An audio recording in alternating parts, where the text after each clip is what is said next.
going into some of the natural ways of replacing the science. Because you know I'm long.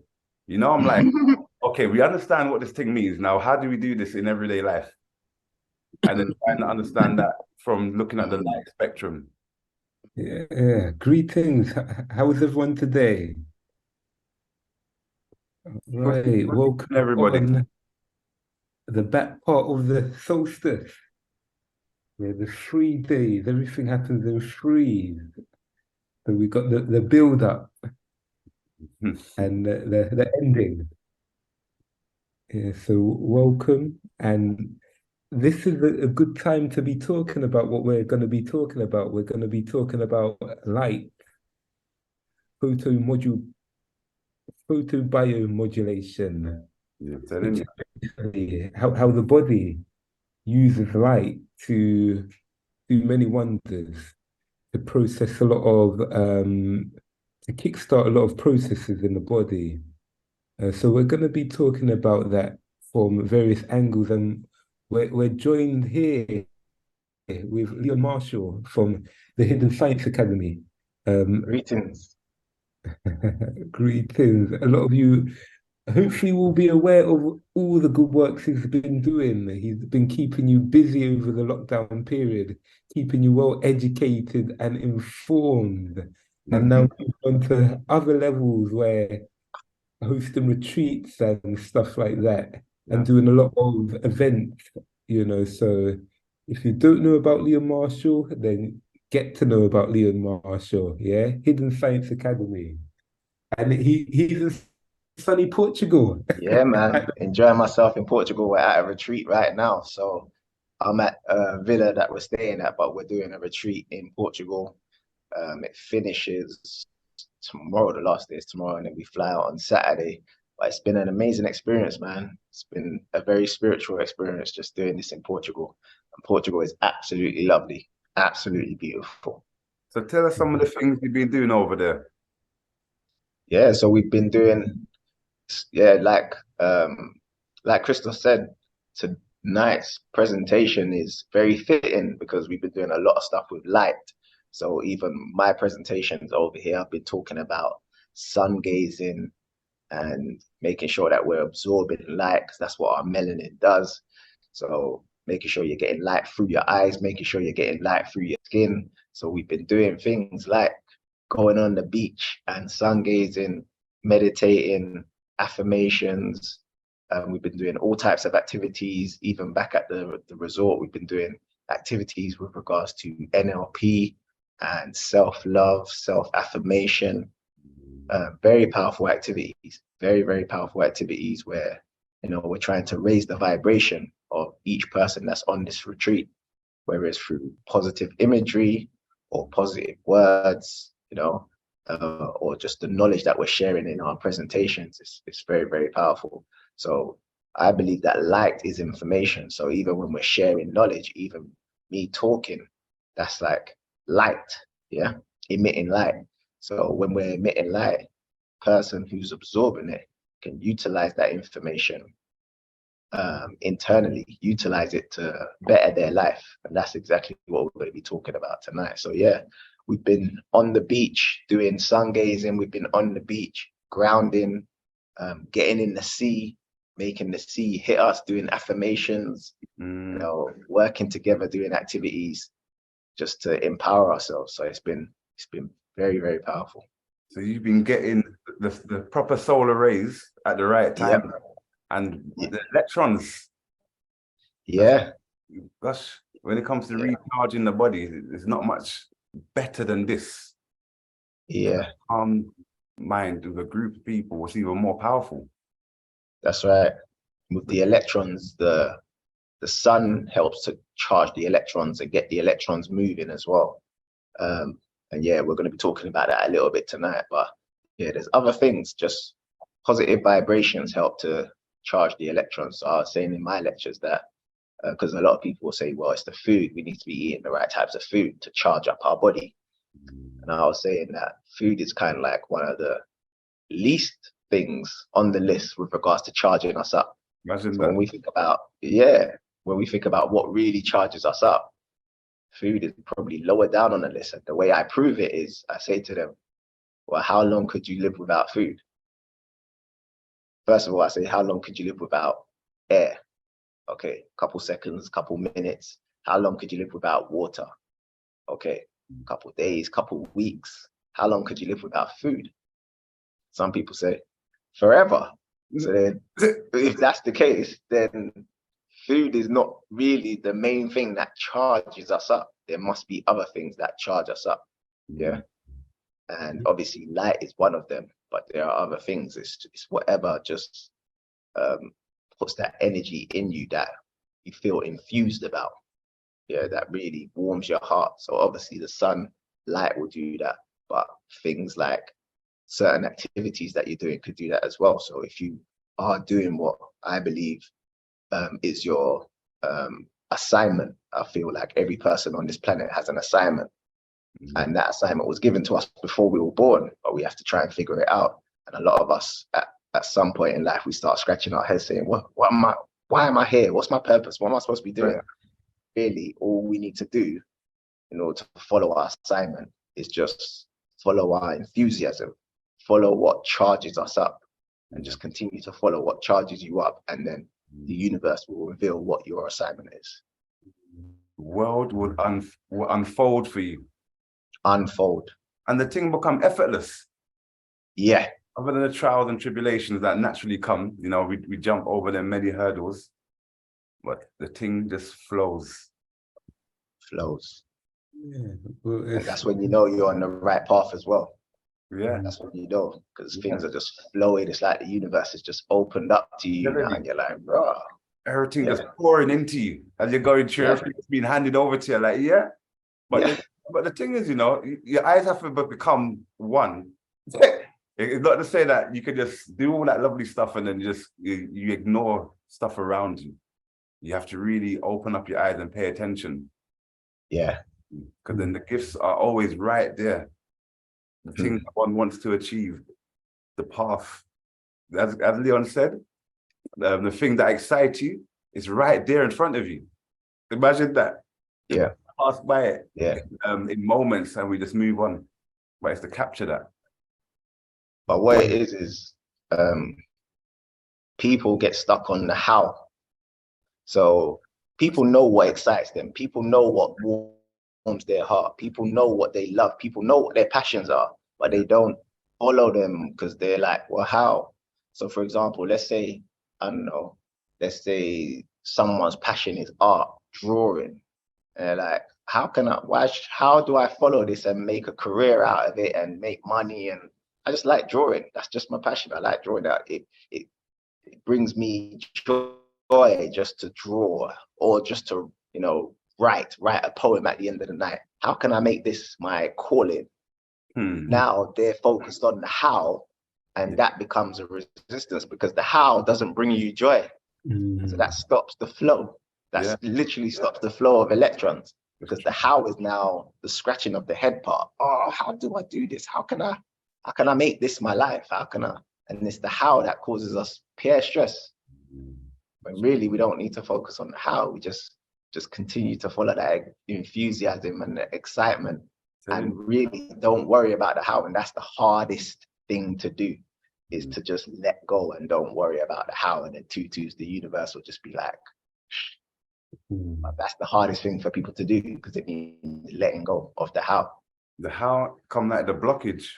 That is the blockage. What's the blockage? We need to allow. That's why we always say in this one to replace that one there when we do affirmations or when we're working stuff in our mind.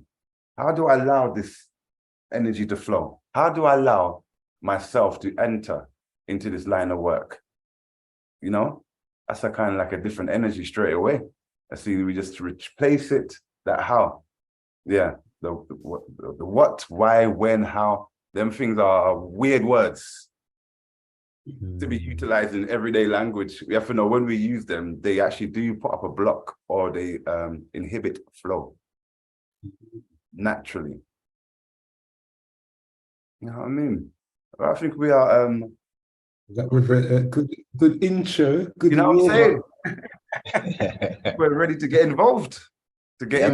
into the science. All right. Well, Let's get into the science. yeah. Well, let me just pull up presentation and right. Everyone can see the presentation, yeah? Yeah. All right, beautiful. So we're going to enter into this biomodulation as we've just given a lovely overview at the beginning of Christos and a general talk about light and energy.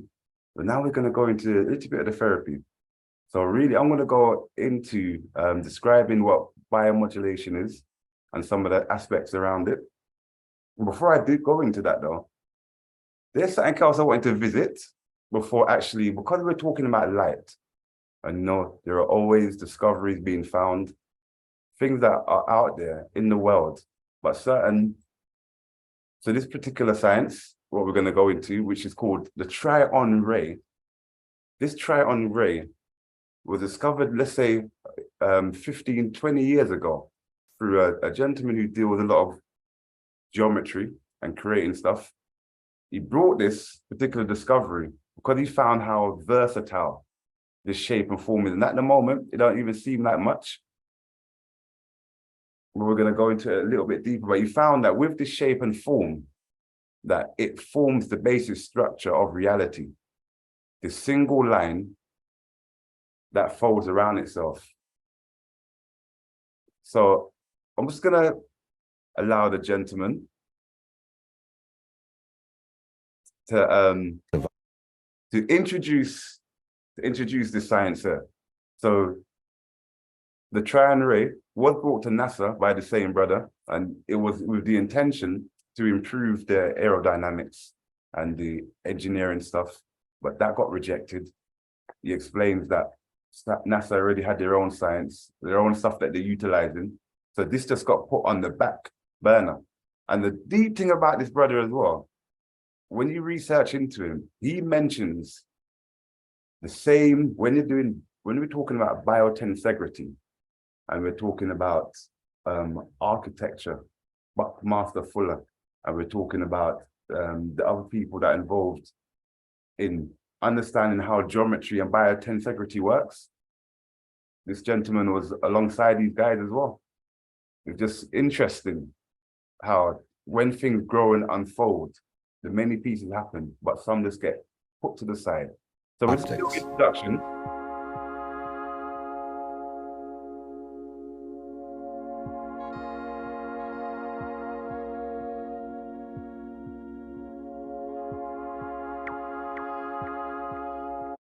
yes, so they're just saying that they shone a light through that particular shape that I showed at the beginning, and it showed that the light passed straight through from one point to the next. Why is that important? This Trion ray is what I believe to be an individual photon of light that moves through the universe and connects and weaves that multi-dimensional loom of space itself.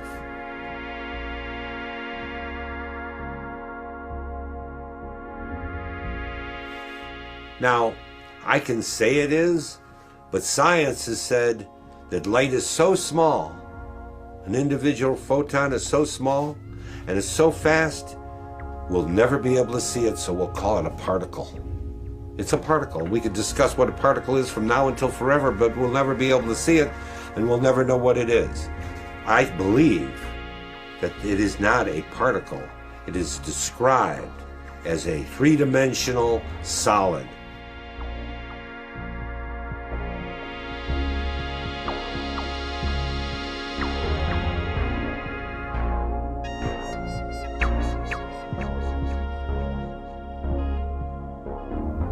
It has length, it has breadth, it is a volume.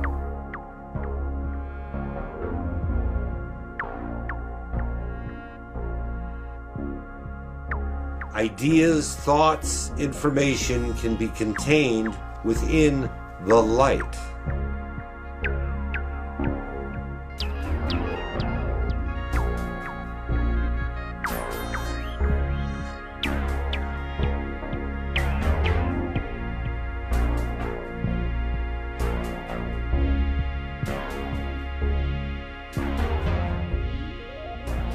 The first conscious realization that occurs is pattern recognition.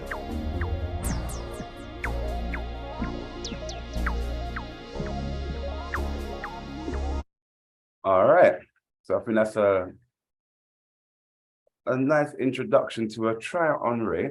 So we're looking at a proton of light that is moving through the universe.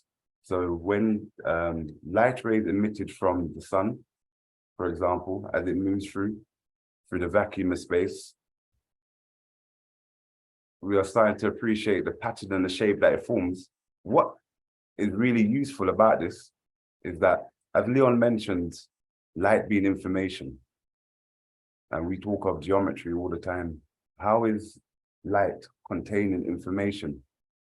And it comes down to the same forms, to the same patterns, to the same geometry, just like the forming of an embryo.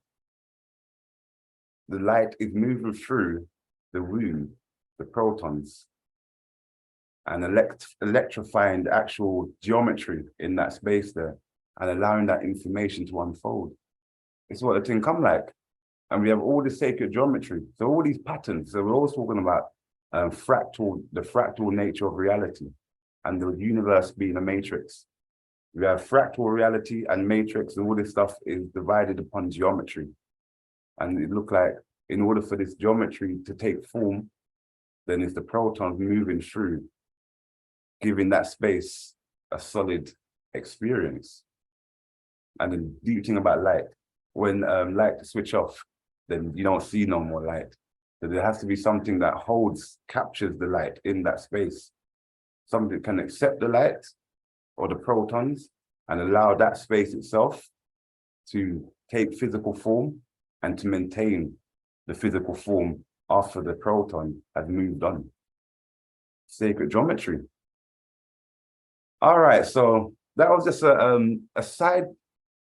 sidestep, all related moments. The try-on ray. Yeah. So we're going to go into photobiomodulation now, since we've gone through some of the more recent discoveries in light. So we just got to check for a moment what photobiomodulation isn't.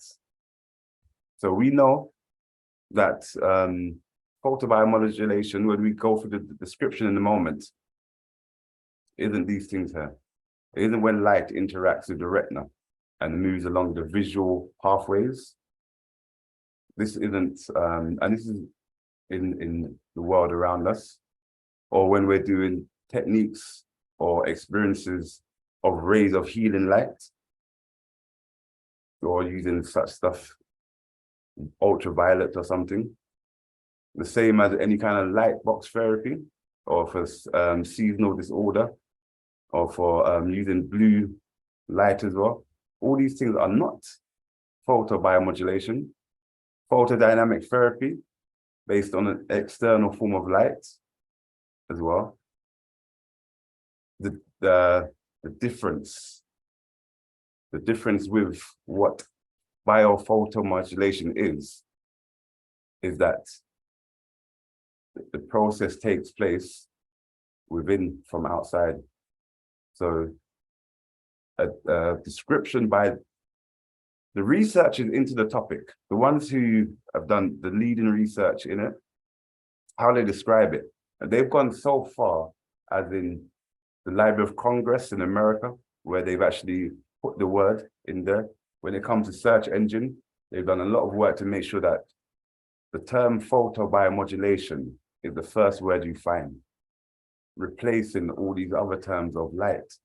So how they describe it, that photobiomodulation is the mechanism by which non-ionizing optical radiation in the visible and the near-infrared spectral range is absorbed by endogenous chromopores to excite a photophysical and a photochemical event at various biological scales.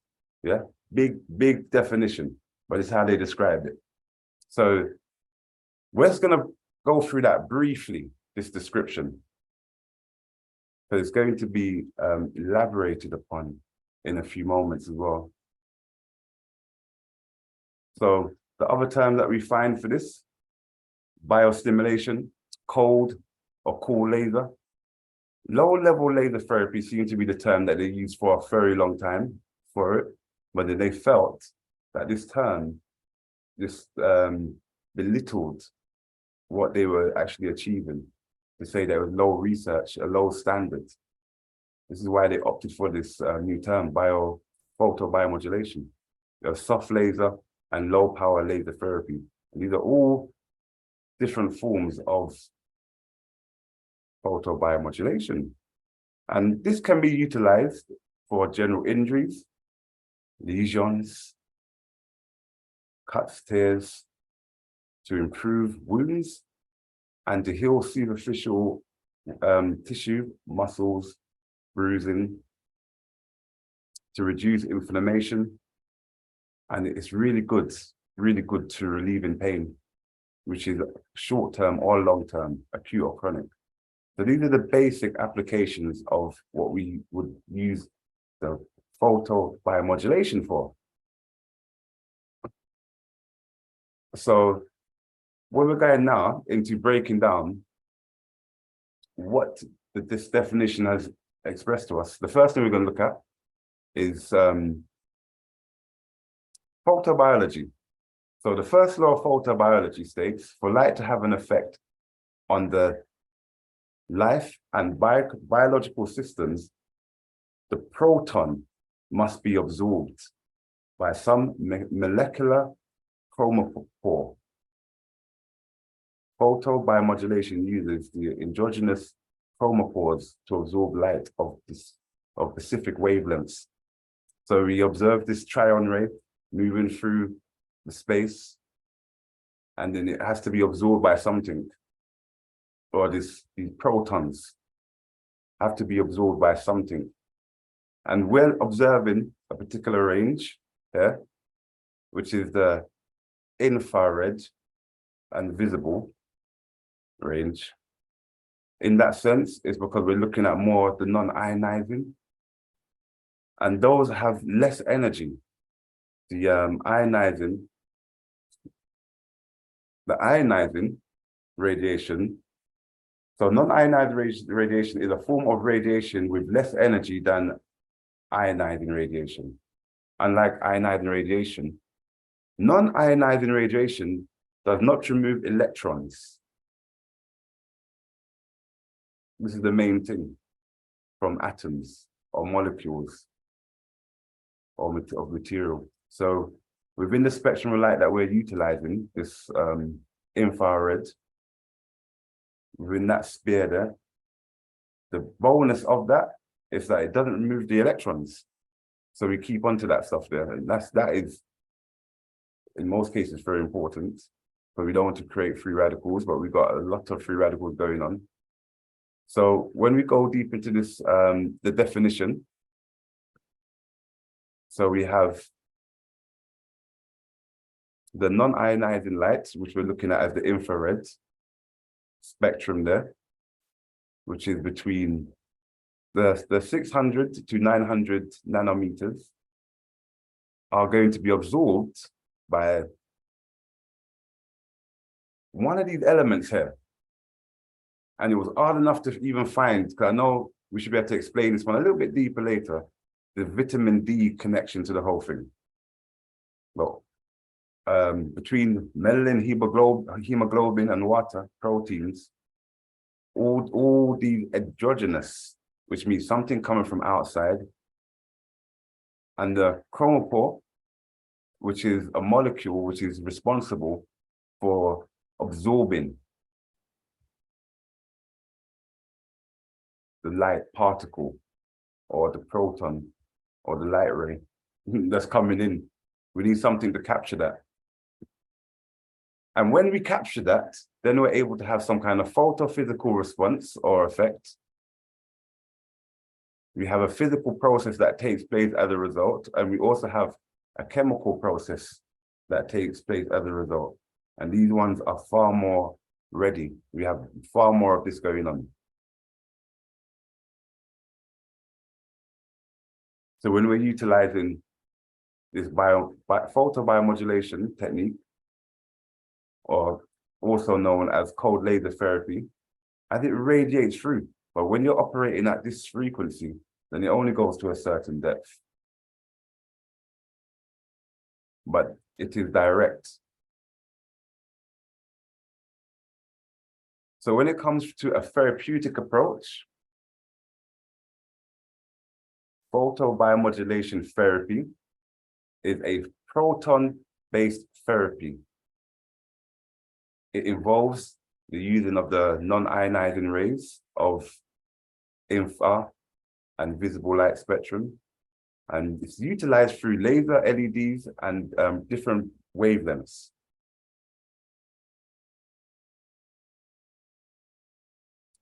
All right, so there are different technology do have a different effect on different parts of the mitochondria. So I'm just going to pass through this part here. Because when what was interesting enough when I was searching into melatonin again, is when you look at research, this one was published last year. Melatonin and mitochondrial residents with a diverse skill set. But it's interesting how they look at melanin as an ancient molecule that originated in a bacteria form, just like the mitochondria. And all this stuff is happening within the mitochondria. There's nitric acid, which has so many benefits. And then this ROS, reactive oxygen species, which causes so much problems. Between these two things here, these are the major aspects that are affected, as well as ATP within the mitochondria. So I'm just going to move into what we can do with our awareness now of what near and far infrared technology is about, especially as we're going to expand upon it in a few moments.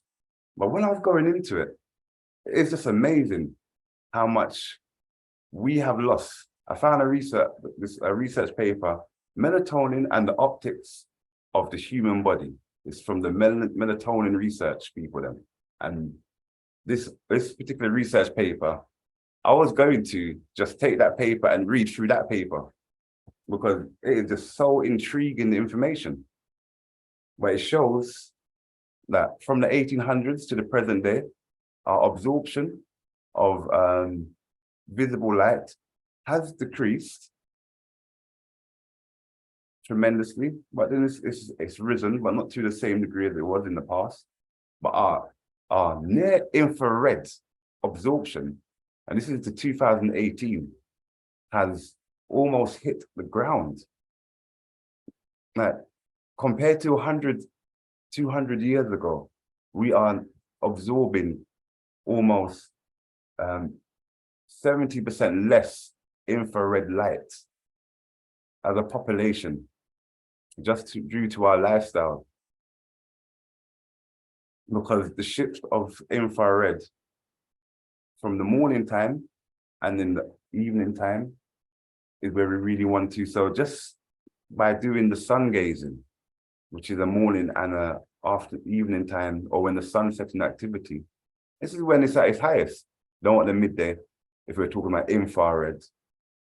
And there's an interesting thing, the balance between infrared and the UV, and the fact that as the infrared prepares the body to absorb the UV light, so the UV light prepares the body for the infrared light prepares the body for the nighttime sleep. And it's just a cycle of preparation which continues going round. It's a cycle that we've interrupted. Also showed this in this, that if you look on the right-hand side, that straight line, this is representing in modern times in society, how much light we be absorbing between the two. The second one show that we absorb very little UV light, and the The last one shows that there's an increase in oxidative stress because of the reduction of infrared. So because we don't go through the cycle of utilizing infrared just from the world itself, forget about technology, just our day-to-day life. It's the reason why we require the technology, because we're not living in accordance with nature. We live in accordance with nature before these things manifest, then these things generally don't manifest, and if they do, they're not as bad. But if we experience these things and we haven't lived that life, then we need a kickstart. We need to energize themselves. Because we live in a world where we experience LED light bulb at the top there. And you can see most light bulbs are of the visible spectrum, not much infrared going on. So we are well over those. But the old world, with the candles, is something that naturally allowed for infrared light to be emitted onto the body. This one is a very interesting one as well. So only a few more slides. The difference between the absorption between melanin-rich skin and melanin-deficient skin. This one here took me a good little while to understand. We may have to go back into this in a few moments. But from what I'm understanding, from the absorption of 43%, that be, and the reflection of infrared or light, near infrared light, the reflection of that being 20% for someone who's got melanin-rich skin, then as it diffuses through, the 70%, if you make that into 100, sorry, that 70% that goes through, sorry, 80. That 80% that go through, because only 20% is being reflected, then the epidermis is absorbing 70% of this from their research. The dermis, the layer underneath, 2, the layer underneath that, 7, and then the muscle, 1. For melanin deficient skin, they're reflecting, let's say 70%. We've got 70% reflection going on here. 30% of absorption. The superficial skin absorbs 5%. The dermis, 6. This subcutaneous fat level, 18.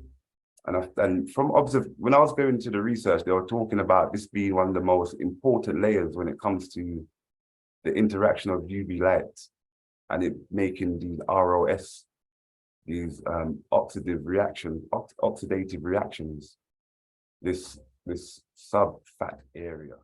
Powerful, powerful. Right. Yeah. Oops. Yeah. Did I answer that? Yeah. Some interesting stuff, especially the proposal at the start, with light having this kind of solid form to it. You see? Yeah. You see this try-on ray. Because when he was saying how he went to NASA trying to explain to NASA this science, and NASA was like, nah, it don't go like that. It's like, wow, boy, okay then. I just have to do all the research. It's just like the guy who done the earthing stuff. When he was going around and he was trying to tell them, yeah, the electrons from the earth can heal the body. And every single university was against him. And we're just talking prior 2000. Every single university he went to with the research that he had for grounding and the electrons, they said, no, it don't work. You don't go like that. Same thing with this proton. Yeah, that over. What kind of something bent over? Yeah, the guy who done the initial earthing research. Yeah, man. Yeah. So I think it's the same come for this this try-on ray. It come the same at the moment. And it's a funny thing to make a straight line three-dimensional. And that a straight line transformed into a three-dimensional shape is the space that fills up. It's the space, it fills up the space. So then the rest of the geometry is visible because of the space. It's like the void filler. It's a deep thing. Yeah. The way you broke down how the infrared prepares the body for later in the day. The way you broke that down, I wish I had that information earlier, because I would have definitely included that in the presentations I did at this retreat. Because I was talking, what's funny is I was telling people when it came to sun gazing, you want to sun gaze in the morning during sunrise and in the evening sunset. Yeah, sunrise, sunset, not during the day though. But now you've dropped the science as to why it should be sunrise and sunset, because that's when you're getting the infrared. And the infrared is preparing the body for the UV. You know what I'm saying? The UV is preparing the body for the infrared, and then the infrared is preparing the body for sleep. That's powerful, man. I'm telling you. It's powerful. That's a deep thing. When I figured that one out, I'm like, wow. We just be overdosing in the middle. Yeah. In the middle. Visible light. Always. Yeah. No, that's powerful, because that just shows you that the sun alone helps the melanin absorb the sunlight and helps to protect it at the same time. That's what's crazy. And that's why people are being, oh man, I know we got this balance between understanding melanated skin and non-melanated skin. And because of that, the difference between the two is like the melanated skin hasn't, because when I was looking into the research, they were explaining that all the photobiomodulation research is done on non-melanated skin. It was clear. You know, when you read the research paper, yeah, and they're talking about different forms of photobiomodulation, and they're saying, yeah, I think it was in the same one, melatonin and the optics of the human body. That same research paper saying how none of the research has been done on melanated skin. Or the use of infrared and how it actually affects the body. And it seems like it will just be a quicker process because of the way in which the absorption rate takes place. But you see that slide you showed where it showed the percentages of how much was getting absorbed, yeah? Yeah. I found that so interesting. Why do you think with the melanated skin, most of the infrared gets absorbed in the, what was it, the epidermis, but yet most of it in the non-melanated skin was getting absorbed in the subcutaneous fat? Why? Yeah. Is this infrared? Why is so much, in your opinion, getting absorbed in the fat in non-melanated skin? 18%. I know. And I was pondering upon that. My only mind got to the state of the problems it causes. I never really went down the avenue in my mind of why is it? But if you try to think about that, but subcutaneous fat is pigmentated. Is it not a brown pigmentation? Well, there's two different types of fat in it. There's the brown and the white adipose tissue. And this subcutaneous fat is just the layer between the fascia and the muscle. Yeah. Well, that's a topic for another time, Leon. I tell you that much.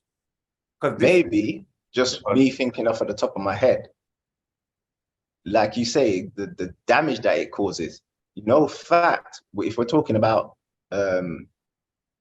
light, charging up cells, so cellular metabolism can take place, which is work inside of the cell. Well, that's electricity, the flow of electrons. What stops the flow of electrons well, what facilitates the flow of electrons is conductors. Pigments are conductors, so melanin is a conductor. But what stops the flow is insulators. Fat is an insulator. So when it's absorbing the thing that can speed up the flow of electrons, if it's going into fat, it's going into the insulator. Yeah. So that just shows, even if the melanated person and the non-melanated person gets the same amount of sunlight, the melanated person will still be more energized because they're absorbing it into their skin and then utilizing it for work, whereas the non-melanated person is absorbing it into the fat. So when it gets absorbed into the fat, what is it? It's not even being utilized, really. No, it's not.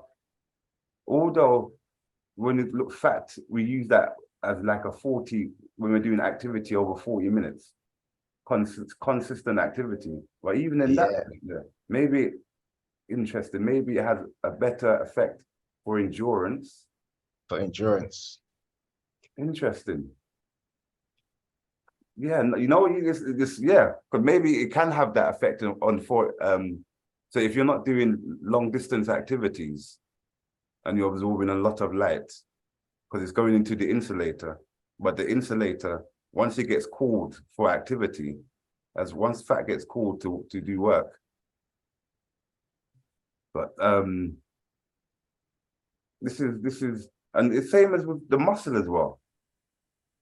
How there's more absorption into the muscle. Yeah.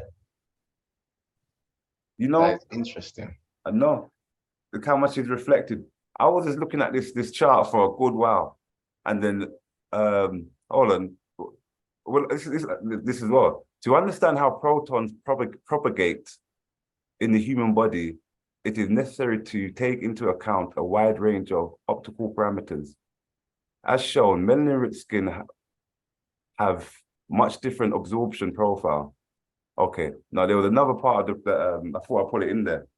There was another part of the same research that was talking about. That's why I wanted to read it out. How, other than the technology not being created for melanated people, how is it describing it? That's it. That's it. The LED lights, the fluorescent lights, the light bulbs, the stuff that you use to light stuff, it's beneficial to non-melanated people, and it's not beneficial to melanated people. And I thought that was deep. I should have added it in just to make sure that I remember to say it. But when I was reading, I was thinking, hold on a second. It was saying about office lights and building street lights and these things here. All these things damage melanated people, but it doesn't damage non-melanated or people who are melanin deficient, which I thought, again, was amazing. Not designed for us that way there. Right. Right. So yes. Where are you? Yeah. You took my video off.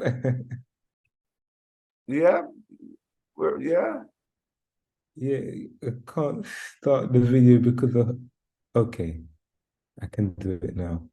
Right. Because you wasn't present in it, Leon. When the video was there, yeah, Christos was gone. No, He was an empty chair. I had to quickly answer the system. Oh gosh. So I ran and I ran back. Yes. All right, no, thank you for that, Suhu. Really good, and the conversation following that, very thought-provoking. Even Leon's description of why, the fact that this is the hidden science in the mind interpreting, reality, and that's why it's very important not just to. When you learn and regurgitate, then you can't connect the dots together.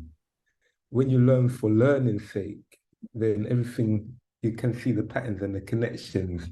And that's what we encourage everyone to do, not just listen and repeat, but investigate, learn things fully so you can make the connections. Yeah, because it's there. Once you know enough or a certain amount, then it's easy to connect the dots together. But yeah, so let me go on into the presentation now. So let's see. So I'm just going to be talking about narrow spectrum and within photobiomodulation, the red light therapy, and Leon will go after me. And I think what you will see today is that we're all going to touch on the same thing, but in different aspects and in different angles. And hopefully that will compound the knowledge and understanding. So if I share, all right, so red light therapy, or AKA photobiomodulation. So when I'm talking about red light, I'm mixing quite a few of the red lights in together, like the infrared, the near infrared. But I'm just talking about red light, including infrared as a just under the term red light therapy. Yeah. So let's see here. So yeah, so that's the contents. We'll just have a look at what is red light therapy, how red light therapy works. I mean, the science behind how red light therapy works is, yeah, it's quite detailed and quite weighty, and there's quite a lot to understand, but I'm just going to keep it really simple. Um, and then if anyone's willing to or would like to understand more, I can point you in the right direction. And I think Leon might touch on a bit of aspects that I might miss out in the presentation. And then just some of the benefits and also, how to use it, the dosage and items on the market, particularly one item, which will be more affordable for the general population. Basically, when you're looking at the benefits of red light therapy, when you're looking at actually how it works, you will see that the benefits of red light therapy is like everything. It's like nothing there. It touches all systems, and even the benefits that I've listed there, that's just only a few. If I had to list all the benefits, then I'd probably do a whole nother presentation on its own. But that's how important and how vital it is. And it also, when you're really looking at red light therapy, a lot of people describe it as if you was to put it in a pill, it would basically help everything. It will be that one pill that cures everything. But the good thing is we get it from the sun, and we're also getting it for free as well. And so what is red light therapy? So for those of you that was involved in the previous talks about even sound waves and stuff like that, we will understand that actually it's part of that whole school of thought. But within that, we're looking at more specifically electromagnetic waves.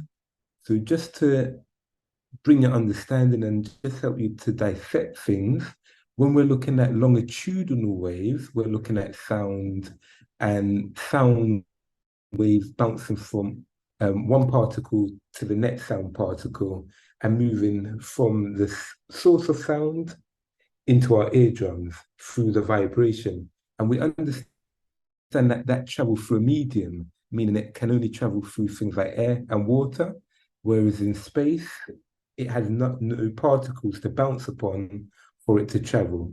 So if you went into space and made a loud noise, no one would hear you, even if we were standing 5 meters apart and having a conversation. Being that we can breathe in space, there will be no sound that travels. So everything will sound very mute. Electromagnetic waves are different because it does not need a medium to travel. Yes, it can travel through air. Yes, it can travel through water, but it can also travel in a vacuum, meaning there's nothing in between that space. All right. Also, what's also very interesting to understand is that when we're looking at the wavelength, we can see that the wave, these bigger waves travel, they're longer, so they travel further. And that's what makes red light interesting. Yeah. Interesting in the sense as when you compare it to all the other colors in the spectrum, you would see and understand why red light therapy in itself is used as a therapeutic modality and has the capacity to be very therapeutic to the body, where the other colors of the spectrum doesn't have so much of that capacity in, especially when it comes to therapeutic stuff. But we can see here everything is again on the same continuum. So, so again, when we're looking at the visible color spectrum, we can see that colors such as the violet colors, the blues, they have a shorter wavelength. When we're looking at the oranges now turning into the reds, we can see that they have a longer wavelength. And that long wavelength is what helps it to penetrate the skin, etc. So there are 5 types of bioactive types of light. Yeah. And all of them is emitted, through the sun.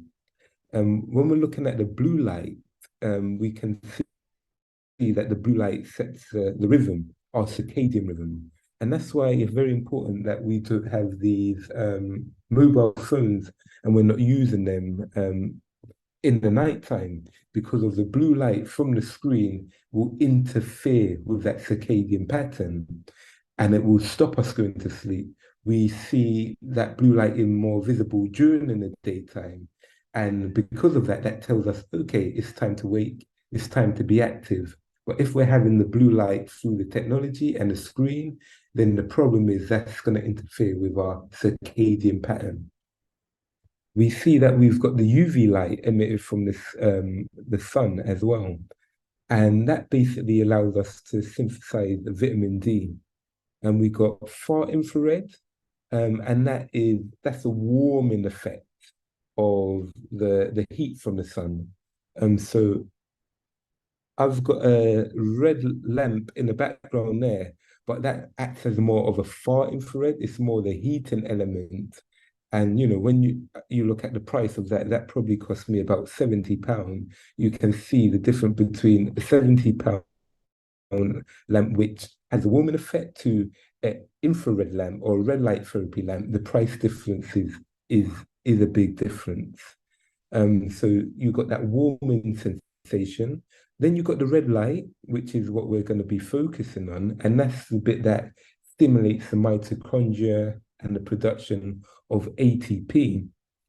And then we got also the near infrared, which also helps to act on the mitochondria and also increases the cellular energy and ATP production. So, what makes red light special? So, again, red light it has more of an impact. So, for example, let's do an experiment. So, if you've got a mobile phone with a torch in it, and if you turn the torch on, now, if I put my finger there, you can see what color we're getting. And as you can see, I don't know if you can see me actually. Let me stop sharing for a second, just to make sure. So again, if you've got a mobile phone with a light on it, and then if you just put your finger in front of that, and then you can see the red color. Yeah. Also, likewise, when you're sleeping and that sun is peering through your eyes, again, what color can you see? When you're waking up in the morning, the sunlight bursts through the window, you close your eyes, what color can you see? Again, it's going to be that reddish type of color. So, going back to the presentation, we can see that because of the wavelength, the longer wavelength, it penetrates closer to the subcutaneous tissues as opposed to the other lights, which have a more superficial effect. And this is basically nanometers. This is basically looking at the penetration of red light. So when you compare it to other lights, you can see that red light, infrared, etc. That's anything from 600 nanometers. So you can see it's penetrating quite deep into the subcutaneous layers of our skin.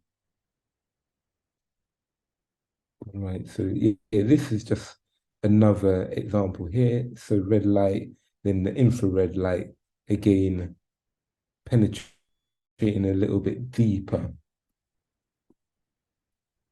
Okay, and depending on the depth, they have different effects on the body. So a lot of the time with red light therapy, if you're penetrating more the superficial layers, they have a very good effect on anti-aging, etc. Whereas when you're doing the deeper layers, it has a better effect on helping the inflammatory response and helping the recovery of damage to the cells, etc. And also there's research which shows that it actually helps also enhance muscle growth and muscle recovery. And these areas are constantly being looked at in sports, etc. So when we're looking at how red light works, we can see that it stimulates ATP production, and that's through like cellular respiration, which, when you're really looking at it, it can be a little bit detailed, not necessarily hard to learn, but there's just a lot to understand with that. And then you've got hormesis, which is basically a process where a little bit of stress is a little bit good for the body. Just like exercise, stressing out the body leads to beneficial effect. So when we're looking at mitochondria, we've just got to remember what is mitochondria. So mitochondria is basically energy, it's basically an organelle in our cells that help us produce energy. This is for everyday functions. Just to stay alive, we need a constant an enormous supply of ATP, which is a molecule which is basically our cellular energy. So it's the mitochondria that produces it through the process of cellular respiration, just to keep it simple. When we're looking at cellular respiration in a little bit more detail, we can see that glucose is transformed into something called pyruvate that goes into the Krebs cycle and then through the electron transport chain. Different potential in the production of protons, different in the gradients between the mitochondria, and that shift actually helps the production of ATP.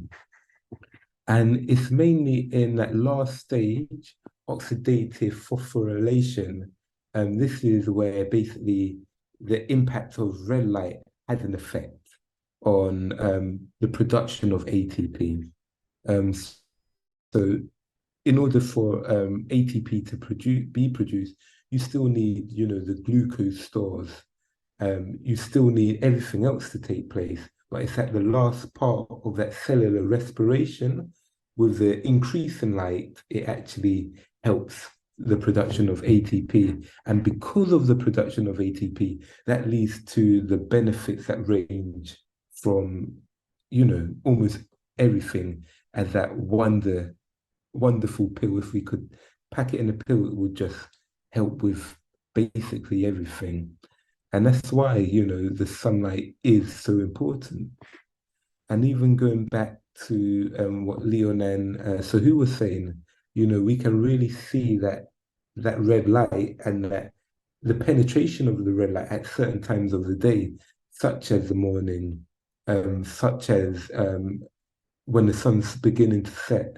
And possibly this is the reason why um, a lot of the ancient people were talking about, sun gazing at these particular points of the day, and even further proven by Sahu's slide, which showed where with the candle helping, I think it was something with helping with the stimulation of red light, but also when you're looking at that redishness from the candle, the sun, you can also see, which I'll talk about briefly, is it actually helps to stimulate the production of melatonin, which is very important for us sleep. So yeah, so also what we can see, there's something within the body, there's an enzyme called cytochrome C oxidase, and I'm sure it's probably in the scientific world, it probably has other names for it as well.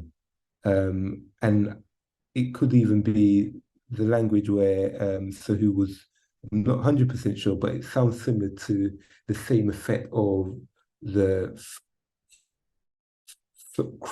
photochromes.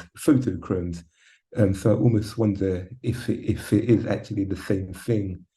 But yeah, basically, when we're looking at the mitochondria, it has something within itself.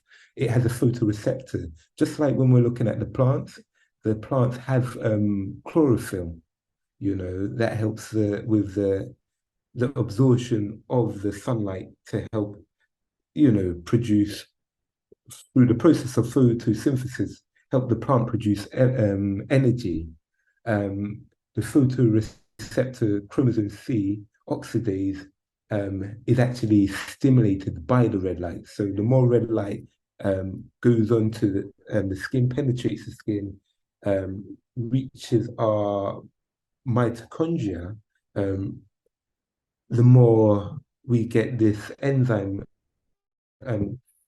chromosome C oxidase, and that basically helps the efficiency of binding with oxygen, which again helps to promote ATP. So basically, what you can basically see how the red light helps to increase cellular respiration through the process of cellular respiration, helps to increase the production of ATP. So that's all you have to remember. Red light absorbed by the cells, absorbed by the mitochondria, and basically that leads to the production of increased ATP. Increased ATP basically means more energy. This diagram is basically showing how there's a lot of things that increases the buildup of nitrogen in the cells, especially so much of the toxins the way we're living. This diagram basically just shows how red light helps to keep a balance in that. And with that balance, just helps with the production of ATP. Okay. So hormesis is that's basically like where the body or stress on the body helps to produce that positive effect. Just like basically through exercise, have a little bit of exercise, that resistance is actually helping our body to get stronger. Same is the same thing red light therapy does, where it can induce a little bit of stress into the body, which actually helps it to produce a little bit more antioxidants. Again, the same way that a little bit of hardness or hardship in life helps to make us more robust for, bigger challenges in life. And what they say red light therapy is like exercise mimetic, which is basically it basically is another way of saying that red light therapy produces a similar response to exercise. It mimics it in that way where it actually helps to increase increases helps to increase the antioxidants and reduce, I think that it should say, sorry, reduce the amount of free radicals in the body. Also, what they found through the research is that red light therapy also actually helps to increase the size and strength of the mitochondria. If our mitochondria is strong, then it's definitely going to produce more ATP. And this diagram is just basically showing that there is a benefit, and the dosage of red light therapy, which can be quite detailed, but simple at the same time. But the dosage, you've got to get that right dosage, so overdosage. And I suppose it's very easy to overdose on things that are man-made, so like the red lamps. Whereas when we're getting it from the sun, yes, we can overdose. But for example, if we're in the evening or in the morning when we're doing the sun gazing, or in the evening doing the sun gazing, naturally, you know, we get the feeling that it's actually at the right temperament compared to blazing sun in the Sahara Desert in the middle of the day, you know. So just by keeping it natural, by following our intuition, following what a lot of the ancestors and the people of old time, the way they were doing things, including the usage of candles, etc.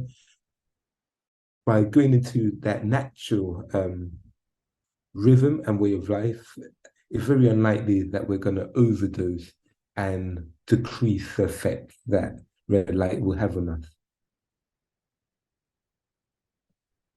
So some of the benefits, and you know, there's all of these benefits are backed up by research.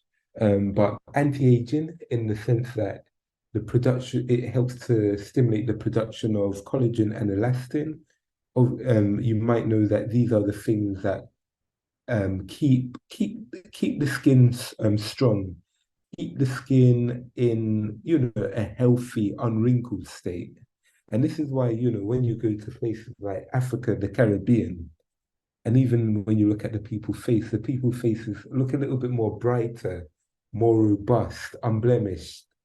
It reduces wrinkles, and research has showed that it helps to improve skin conditions such as acne.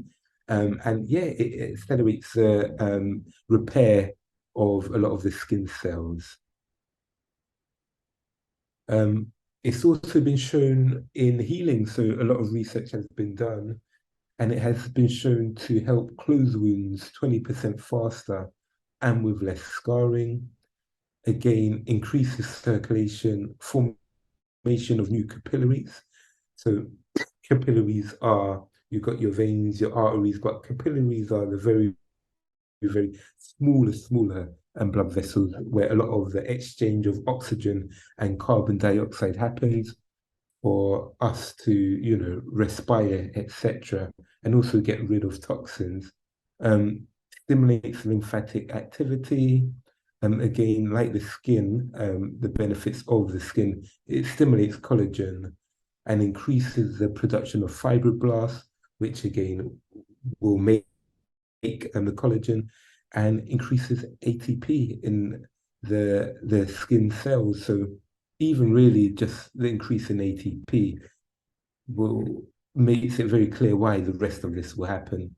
So again, when you're looking back at the benefits and the way that red light interacts with the mitochondria, you can see that just by that interaction alone and increasing the cellular respiration, basically the cells are everywhere. Basically, every cell does cellular respiration. Basically, there's mitochondria in all the cells, and more so in the muscles. So it does make sense where it will help almost everything. And again, the list is too long to put that in one presentation. Muscle growth. Yeah, muscles have more mitochondria than anywhere else. And that's why, we can see that clearly when we exercise, we can see the growth of muscles a lot quicker than any other part of our body. And when we're looking at ATP and the breakdown of ATP, even the twitch of the muscles will takes up energy, and this is why when we're looking at other things like as a therapist looking at people with who's got spasticity and who are constantly having spasms, even though they're not consciously doing the movement themselves, just involuntary, that all those spasms, if it's not controlled, will wear the person out. It will make them tired. If they're having spasms during the night, it will stop them from resting. So it just shows that even just for the muscles to move, it doesn't matter who's moving it. Well, it doesn't matter who's moving it. It can't be someone moving it for you because that will require no muscle activity. But whether it's you controlling the movement or whether that's the body doing the movement, it's going to require energy. So again, through the way of cellular respiration, increase in ATP production, it helps to reduce fatigue, improve muscle gain, strength, endurance, and also prevents muscle loss, which occurs through aging. Brain health, it's been shown in many conditions, such as brain injuries, spinal cord injuries, Parkinson's, and Alzheimer's. And it has a very protective effect on the nervous system itself. Again, it helps to repair neurons, reduces inflammation, and improves the mitochondrial effect on the brain, which is, things like the energy, just be it that awakeness, reducing that fatigue. And again, when you look at the benefits and how it does what it does, you will see that, it's not a surprise. So all of these benefits are basically the same benefits, but just happening in different parts of the body, just through cellular respiration, increasing energy.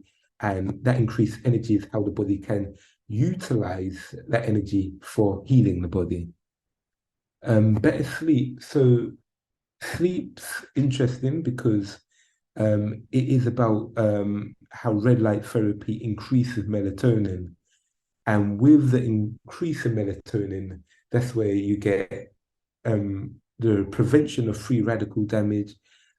If you're getting less free radical damage, then you're definitely gonna slow down the rate of aging or oxidation, which happens in the body. So it improves our sleep. And again, when you're looking at the improved sleep, again, that alone will help so many other systems. So yeah, other benefits is increasing increasing one's awareness and alertness.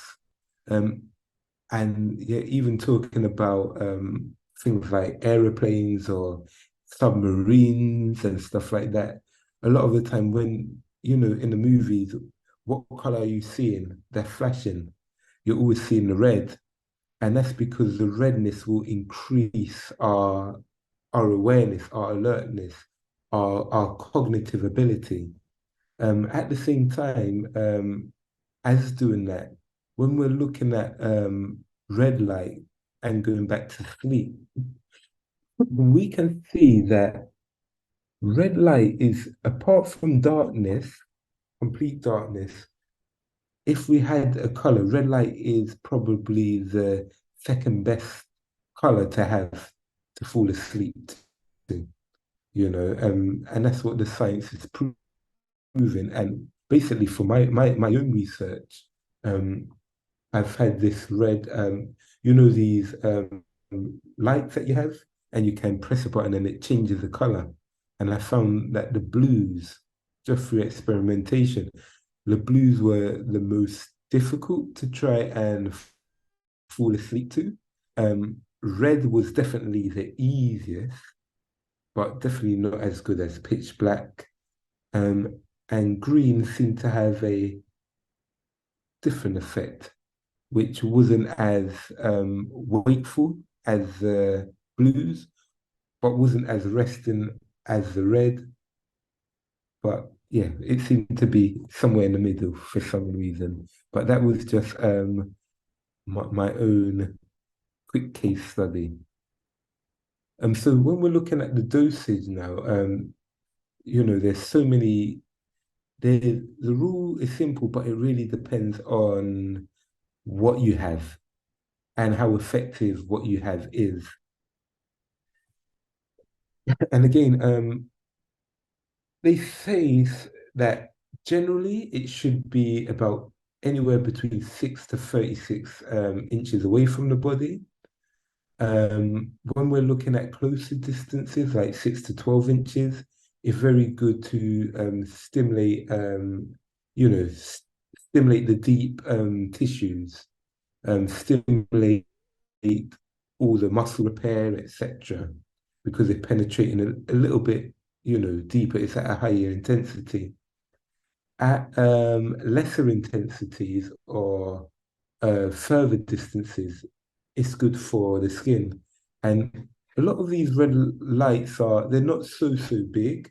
And I think that, it's quite expensive actually with the red light, the bulbs.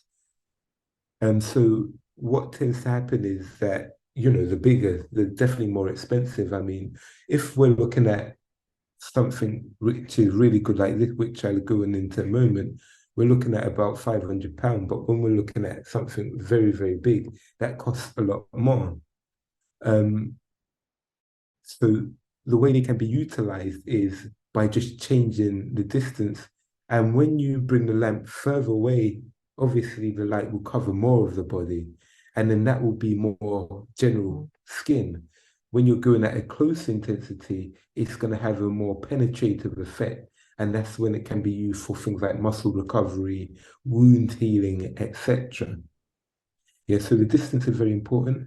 But again, bearing in mind that it should be used only for a time period, because if you use it for too long, again, you're getting that effect where it's maybe causing a little bit more stress than to the body than intended to be therapeutic. And they say the ideal frequency you can use for 3 to 7 times weekly or up to once a day. And a person that's extremely ill or fatigued, they should only use up to about every 2 days, maybe have a rest with 2 days in between their sessions. This is basically just showing the depth. And with the depth, it's basically again showing that it has more of the more penetrative it is, the more of a inflammatory response it has, whereas the less penetrative, the more for skin problems, etc., because it's more superficial. Can't really see, but this is just based on research and based on different conditions, the depth and the type of red light that people can use for healing of different ailments.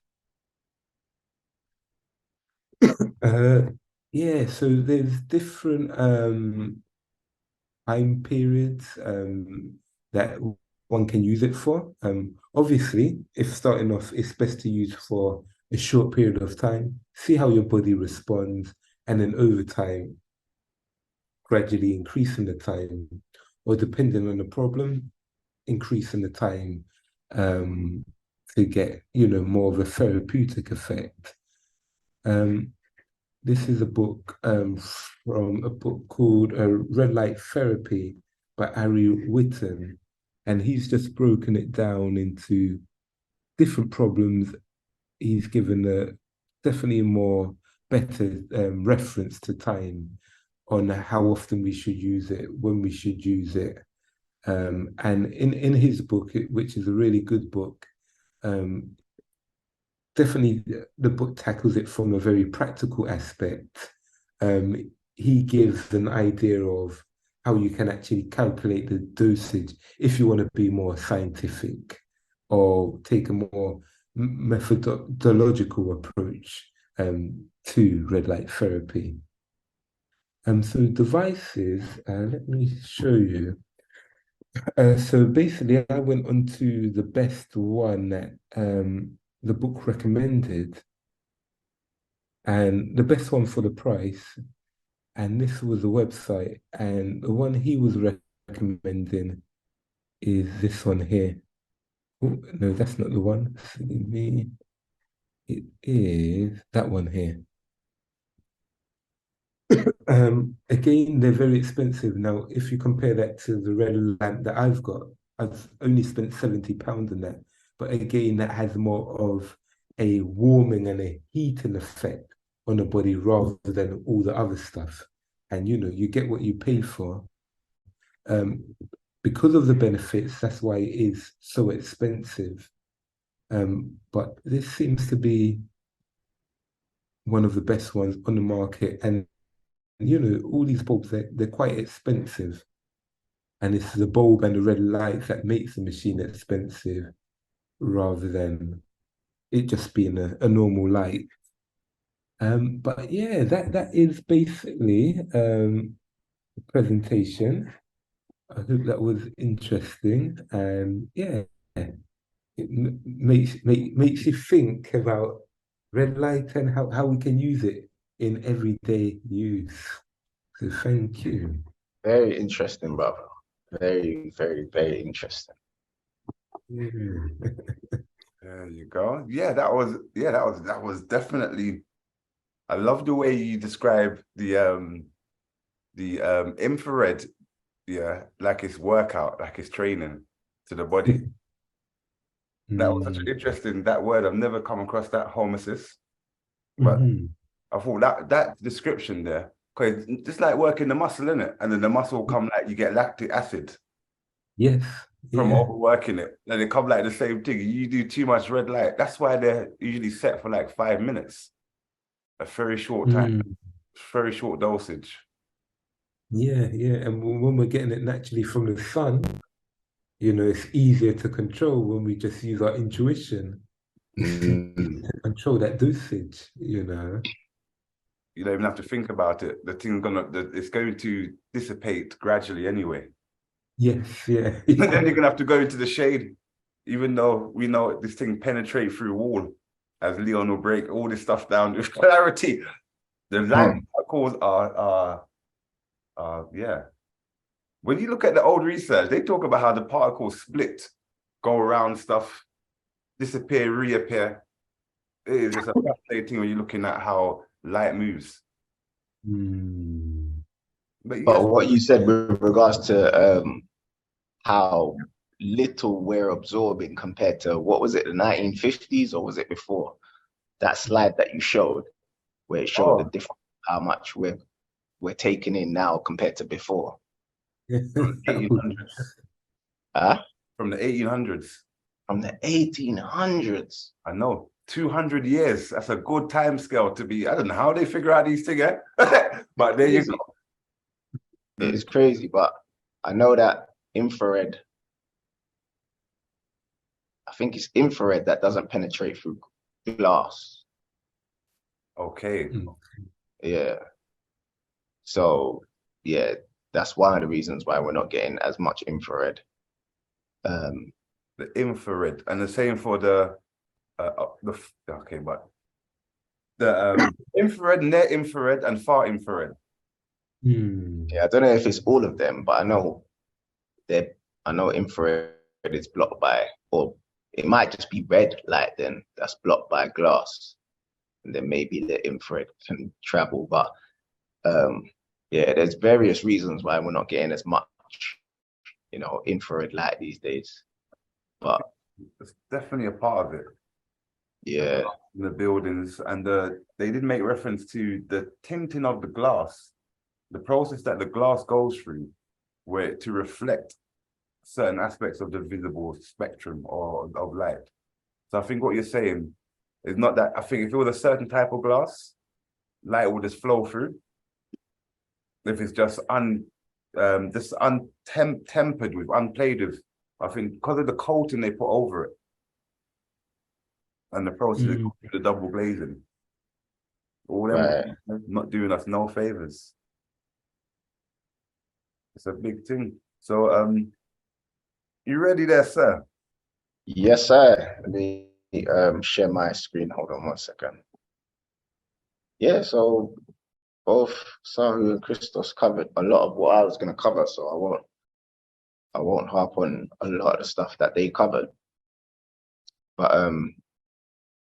I have got a couple of videos that kind of break down what photobiomodulation is, so we can kind of watch these and then discuss a little bit more on what they say in these videos. Aloha.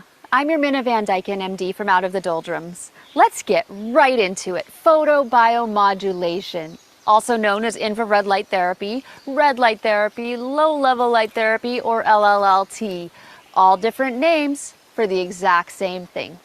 What on earth is it? And is there some science behind it, or is it all a big scam? It seems that photobiomodulation is gaining in popularity. There's so many claims that it can help with almost every condition under the sun. Is there any truth to this? Let's start with what it is. Photobiomodulation is defined as, quote, any of several therapeutic techniques that employ low-level laser or LED light to relieve pain or heal wounds, end quote. That's the original definition. Basically, photobiomodulation involves exposing cells or tissue to low levels of red and near-infrared light. It's light exposure that's at a very specific wavelength and also at a very specific energy density. When we review different wavelengths of light on the light spectrum, we have three categories: ultraviolet, visible, and infrared light. We can see the ultraviolet light is on the short wavelength end of the spectrum. It's also considered ionizing light. Ionizing light can cause cell damage, which can result in cancer or cell death. At the other end of the spectrum, though, is infrared and near-infrared light. This type of light is non-ionizing, meaning it does not cause cell damage and DNA changes that are dangerous to overall cellular health. Each different type of light and wavelength of light appears to penetrate the skin at different depths. Scientists have found that near-infrared and infrared seems to penetrate the skin at the most depth. Because of this, most photobiomodulation therapy occurs at a wavelength of 625 to 880 nanometers. This particular light exposure has a wide range of effects at the molecular, cellular, and tissue levels. Within the cell, there's very strong evidence suggesting that this light exposure acts on mitochondria to increase ATP production, modulate reactive oxygen species, cause the release of nitric oxide, and create certain transcription factors that are beneficial for health. Now, what Aloha. she says right at the end there, she's showing, this image here shows what happens inside of the cells when the cell goes through what they call cellular respiration. So cellular respiration is how the cells breathe or how the cells produce energy. So yes, the mitochondria is involved, but both Sahu and Christos talked about cytochromes. I think Sahu talked about chromophores, and then Christos touched on cytochromes. So that thing there, C oxidase, that's a cytochrome. Now this is why I feel like we get confused with science, because they use these terminologies that confuse us when really this stuff is very simple, but they never use the simple terminology. So even though we're learning this stuff, it takes us down a different path. So we're moving away from what I believe is the main thing that we should be talking about. So cytochrome, what they won't tell you is that cytochromes are pigments, and it's pigments that help to pass electrons on. So the cytochrome is what is part of what they call an electron transport chain. It transports electrons inside of the cell.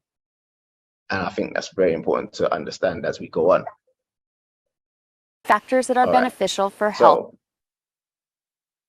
So Christos talked about certain devices, but this is what people are starting to use, these types of big devices as well.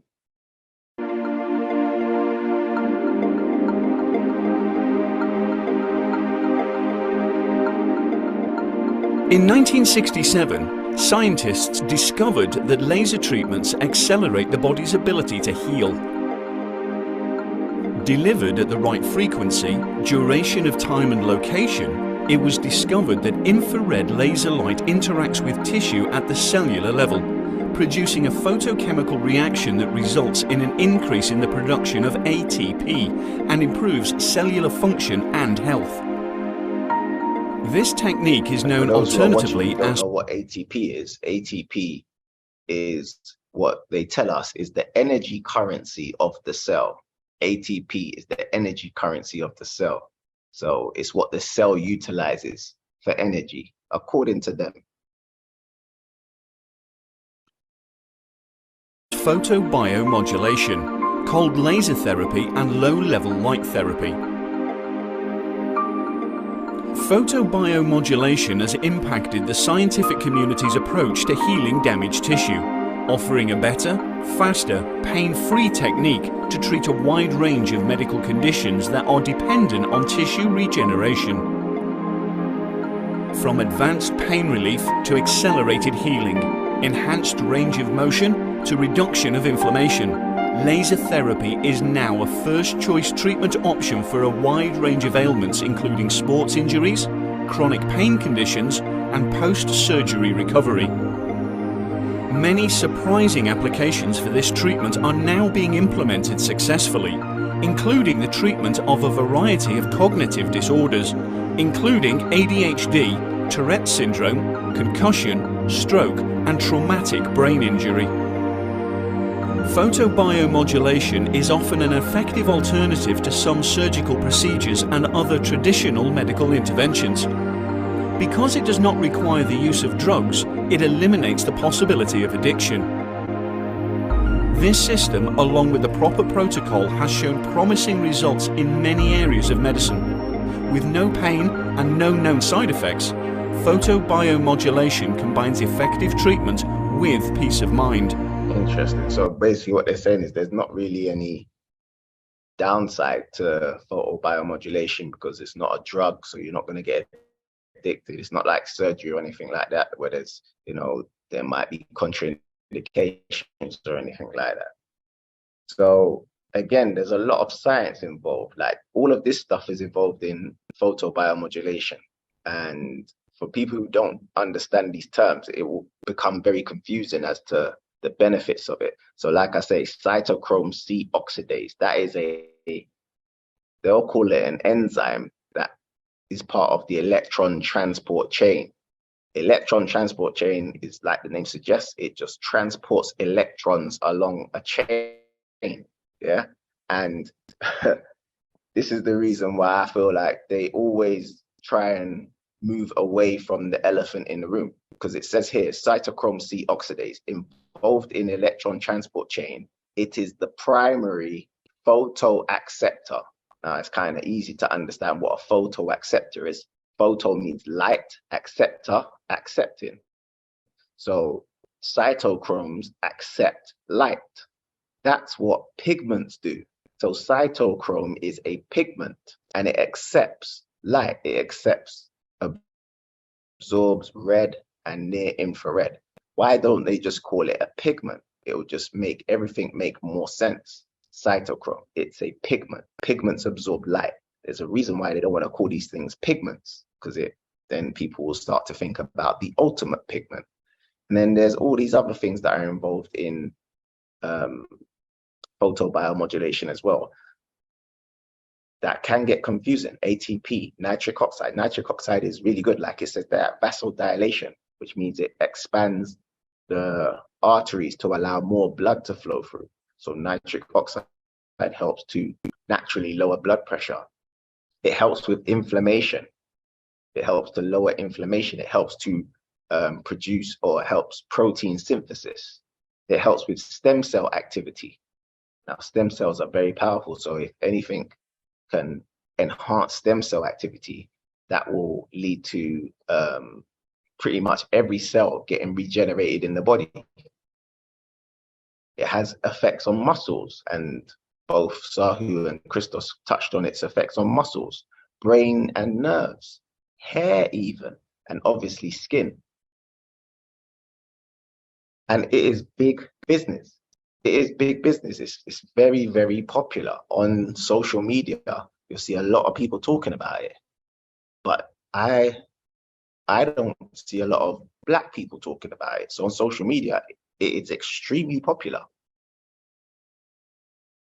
Red light and near-infrared light gently penetrate the skin deeper than the other wavelengths and is said to lead to a plethora of benefits. From reducing inflammation, improved joint health, better sleep, the stimulation of collagen production, to improved physical performance, muscle recovery, and increased energy levels. But is all of this too good to be true? Well, I decided to find out for myself. After acquiring and using a high-quality red light therapy device for many months, I actually noticed some surprising things. A lot of my old chronic creaky injuries felt significantly better. I also noticed on days using this device, I was going to bed easier. And a few months in, my skin seemed healthier. Some of my scars, chronic blemishes, and other skin imperfections seemed reduced. I even noticed some other benefits as well. Watch the full video to find out How to use more. red light Link in the therapy to help description. with But you gotta testosterone. So focus. first, what red light therapy does, it gives your body more energy. So wherever it goes, it's going to give that organ more energy. So by putting the red light therapy near or on your testicles, it'll give your testicles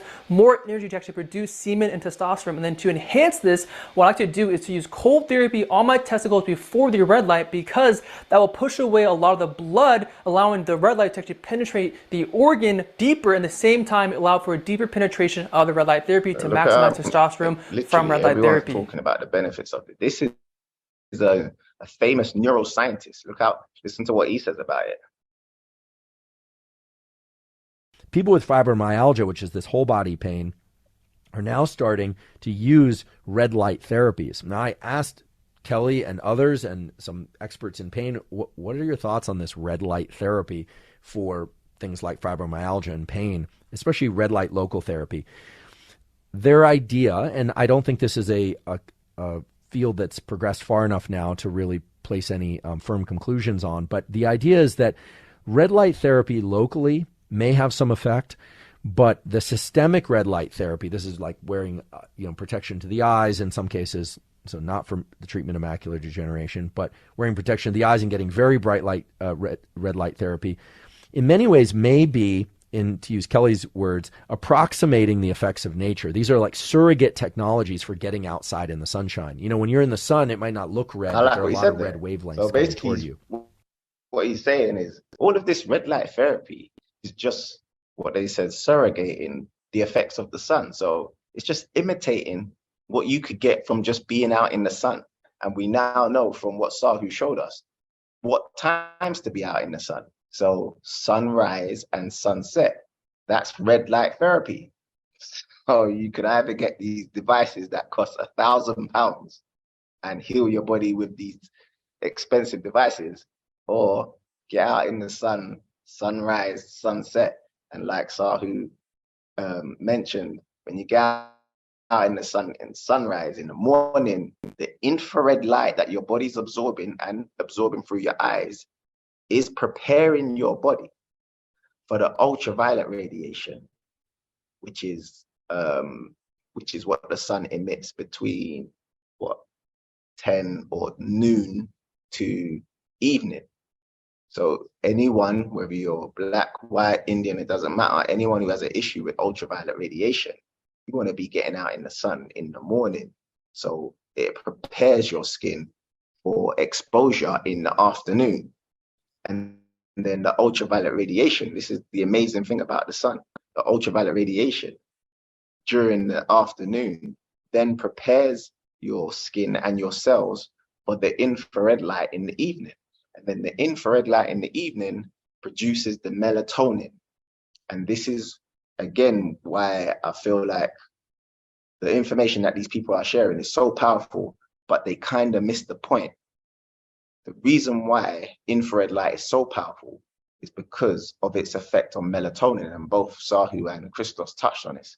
It helps the body to produce melatonin. Melatonin helps the body to heal from all of these things.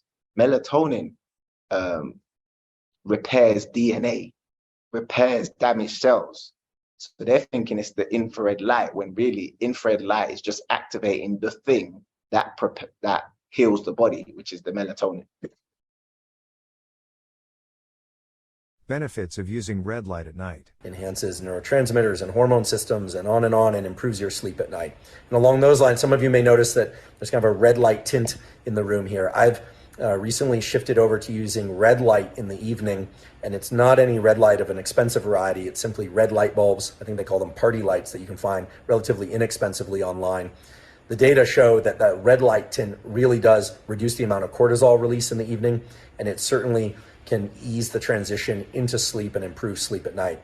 And again, it's very low cost to do this. So I've since done this and find that it has indeed greatly enhanced my sleep, including both the transition to sleep and the quality and depth of sleep. There you go. And that's exactly what Christopher said. He said he used a light bulb, the red light, and used that at night. And he saw that it helped with his sleep. I always say science is simple. It's logic backed up by evidence, and you are the evidence. So you guys could try this. You, for whatever reason, you can't get out there in the evening, just get some red light bulbs and have them in the evening, have them on in the evening, and see how that affects your sleep. Now, this is another reason why I feel like we need to understand this as melanated people, so we don't get confused with what the quote unquote experts say. So the sun emits ultraviolet radiation, infrared radiation, and visible light. Now, for you go online, some people will say that the sun emits 50% infrared light. Some people say 40%. But yeah, 40%. So the majority of the light that the sun emits is that infrared light. And that's how important it is. Most of it is infrared. And if we're not out in the sun in the morning and we're not out in the sun in the evening, and like Sahu said, we're only getting the visible light during the day, then it's like we're missing the whole point. We're missing the whole point. So when it comes on to sunlight spectrum, I see that the infrared light is the light that penetrates the deepest in the skin. So it has the most effect on what's going on in the cells and the most effect on cellular respiration, going back to the cytochromes, which you now know are pigments. So it has an effect on that. And Sahu showed this exact image. So 54%, around 50% is infrared. Only a small percentage is ultraviolet radiation, and then 40% is visible light. So people keep on talking about ultraviolet radiation, which we do get during the day. And we miss the whole point of 50% of what the sun's emitting, we're missing out on because we're in bed or we're just indoors, or, you know, that's the part of the sun that we really need to be getting if we want to be healing. And it's because of what that infrared light does to melatonin and to the mitochondria. And check this out. We don't just get infrared light from the sun. The sun emits infrared light and the earth absorbs it and re-radiates it. So we can get infrared light from the earth as well. So that's why grounding is so powerful. Because when you're grounding, you're getting infrared light through your soul, through the sole of your feet. So that's why when I'm out here in Portugal and we're doing sun gazing in the morning, it's powerful because we're getting the infrared light from the sun, but we're also getting infrared light or infrared radiation from the earth as well, because it's coming through our feet. So we're getting it from top to bottom. That's powerful.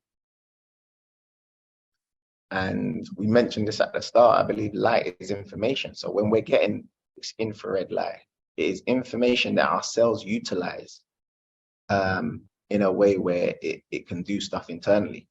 A lot of us don't know that the benefits of the light that we get from the sun regulates our hormones, enhances sleep, improves body composition, increases circadian signaling, improves mood, improves blood oxygenation. It does all of these things.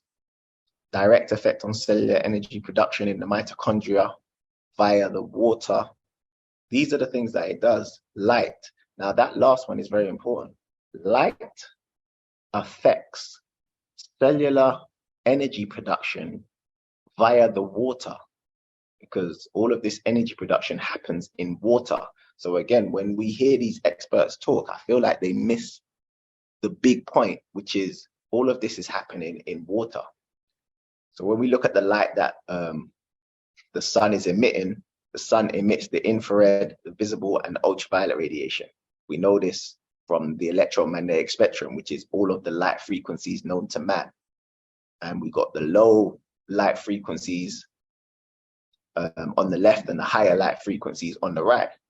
And these are just frequencies. Again, if you were taught this at school, they might have taught it to you in a very confusing way, but we're just looking at like waves, just waves or frequencies. And Christoph touched on this, the different types of waves. So you've got the gamma rays, the X-rays. You can tell they're higher frequencies because of the up and down is just more frequent. The wave is just more frequent. The up, down, up, down, up, down. It's very frequent. The easiest way to kind of look at it, because sometimes it's hard to understand it as a light, because even with light, they confuse us. We don't really know what light is. It's a photon. What's a photon? Is it a wave? Is it a particle? Oh, it's both. It's a wave and a particle. So it's confusing. But for people who are into music, you could just look at this as different sound waves. So you could look at this as different sound waves. So you could look at radio waves as the lowest sound waves. So the lowest and slowest. So think about it like music. The radio waves would be like slow music, and the volume would be low. Gamma rays would be like fast music, and the volume would be high. Now, infrared, for those of you who are into music, that's quite slow, and it's quite low as well. So the analogy I'd like to use is like a low baseline. That's what infrared light is. And us as melanated people, when it comes to music, we have to listen to music with low baseline. So that's what the infrared light is. It's like the low baseline, yeah, in our music. And over the years, if you go into our history when it comes to music, whatever the genre is, whether it's house music, hip hop music, Afro beats, garage, grime, whatever it is, soul music, it has to have that low baseline frequency in it for it to resonate with us. Well, just use that analogy and apply it to infrared. We have to have this low frequency for it to resonate with ourselves. Now imagine if we took that low baseline out of the music. It would have a less effect on us. It wouldn't resonate with us as much. That's the same with infrared. We need to get that low frequency for it to resonate with ourselves. And Christos went over all the benefits of red light therapy, so I'm not going to repeat those. But when it comes on to red light therapy, red light is a frequency. It's a type of frequency. And again, light is information. But there are different types of frequency. So it's not just red, there are other types of light as well. And they all can have beneficial effects. From the science, they'll say that the most effects you get from red light because of how deep it will penetrate the skin. But you can get benefits from blue light. Like it says there, destroys acne bacteria, minimizes redness and irritation. Green light therapy regulates melanin production, reduces pigmentation, reduces redness. Yellow light therapy activates toxin elimination, improves decongestion, stimulates lymphocyte production. But we get the most benefits from red light therapy. Yeah, and it all goes back to the spectrum. So when you're looking at all of these different lights, they're different types of information, different types of frequencies, and they all have an effect on ourselves. It's not like one's better than the other. They all have an effect on ourselves. But there's something very powerful about that low level red light or that near infrared light. Yeah. And what we need to understand is that the reason why we're able to, one, see these colors and two, absorb them is due to pigments. And what is a pigment? A pigment is any substance that absorbs light.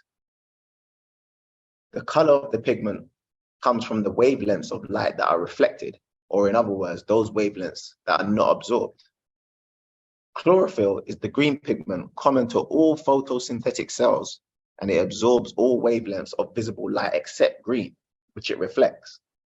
And some people, when they look at a green leaf, they don't realize that that green leaf is absorbing all of the visible frequencies of visible light of the sun, except for green. Green is not being absorbed by that green leaf. It's being reflected back to your eye. That's the reason why you see green. So it's got all of those other colors absorbed, all of those other frequencies it's absorbing. But the reason why it's absorbing it is due to chlorophyll, a pigment. If it didn't have chlorophyll, it wouldn't be able to absorb any of these frequencies.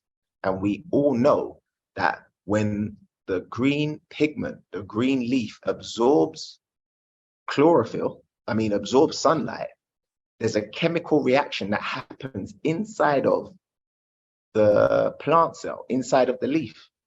So when it absorbs light in the presence of carbon dioxide and water, there's a chemical reaction that produces carbohydrate or glucose and oxygen.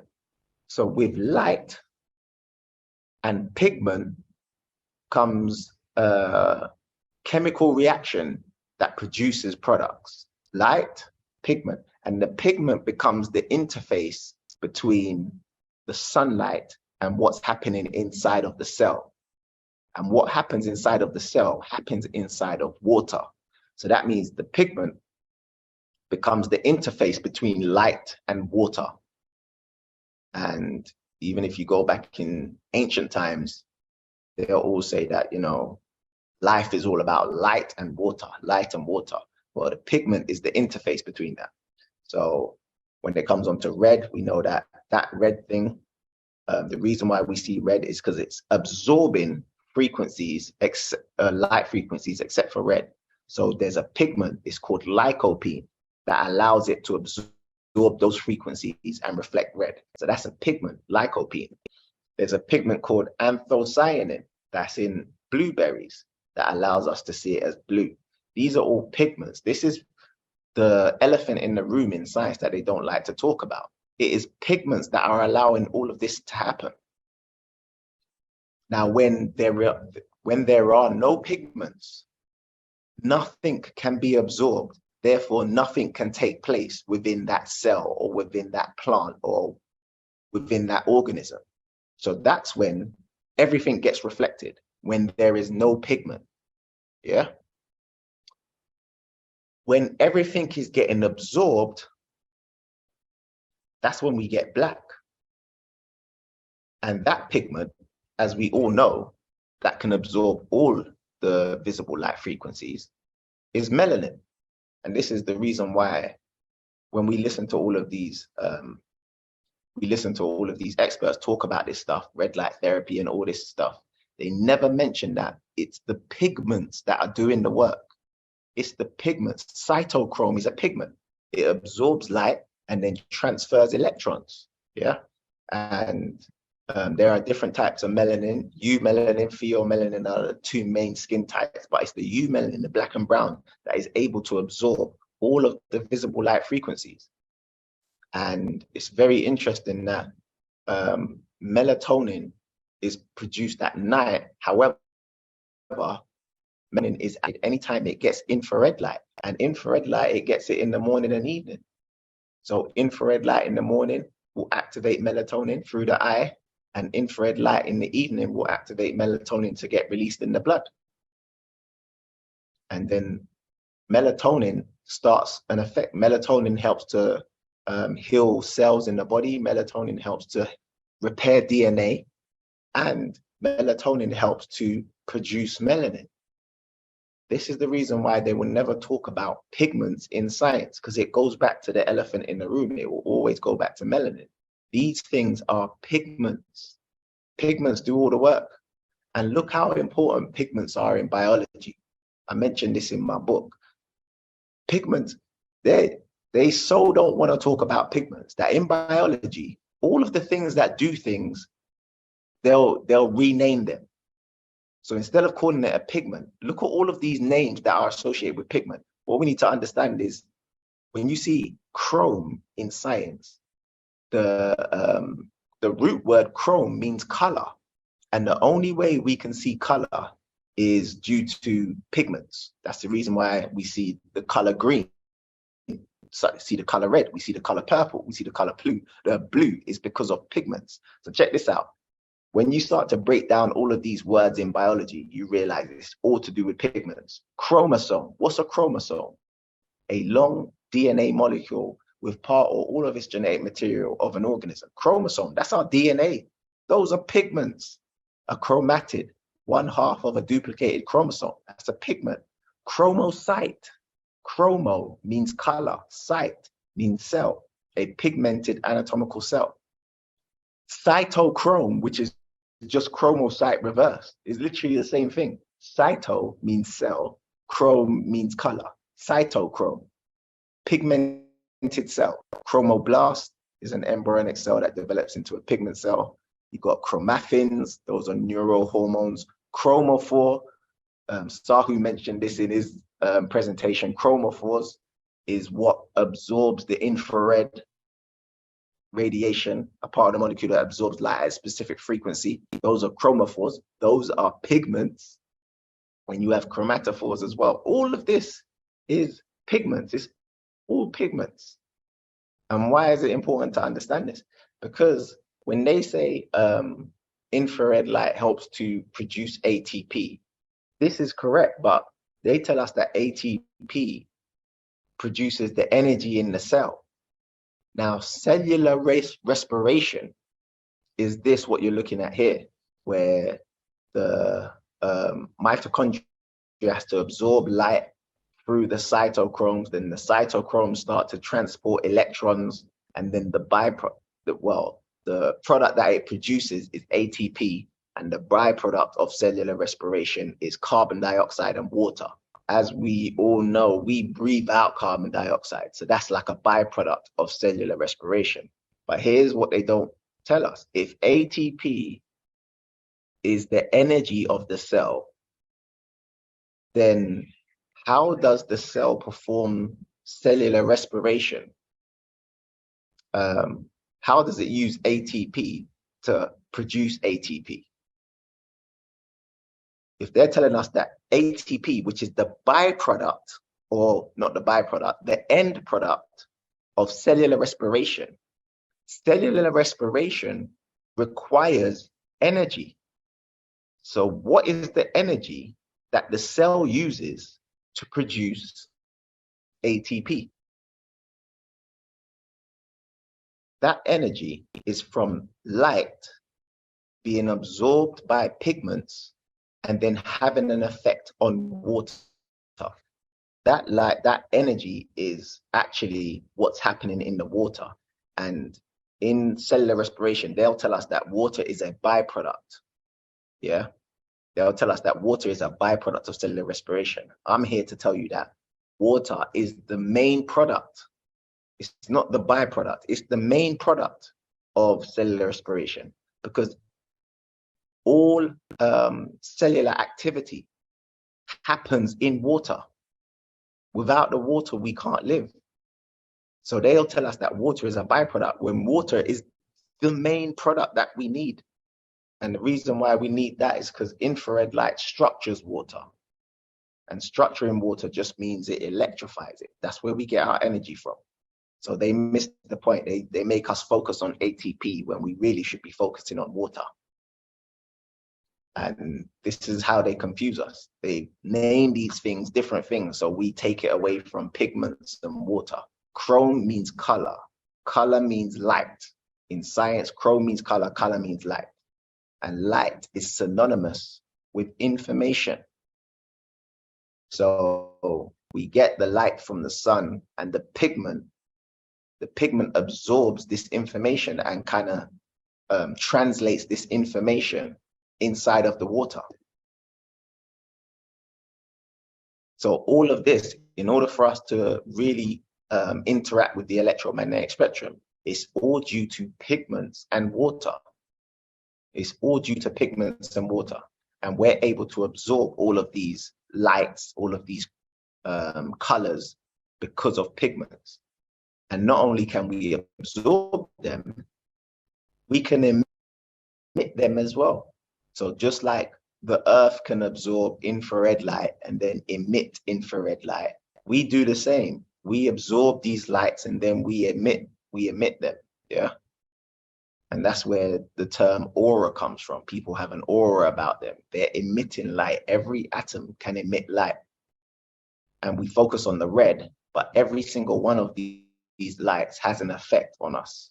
And it can be a positive or negative effect. So for example, we talk about red combating wrinkles, increasing collagen.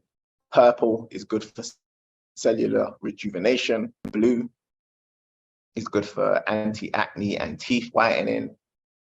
Green, good for the skin. Yellow reduces redness. Orange is a revitalizer, promotes a brighter glow for more radiant skin. But infrared is the one that penetrates the deepest, so you get the amplified results. But the reason why it's so powerful is because of what it does in water. And the only way it can penetrate the cell and get into water is due to pigments. And they'll never tell you that because pigments takes us all the way back to melanin. And when it comes onto the sun, again, the expert said that we're creating these expensive things to just try and replicate what the sun does.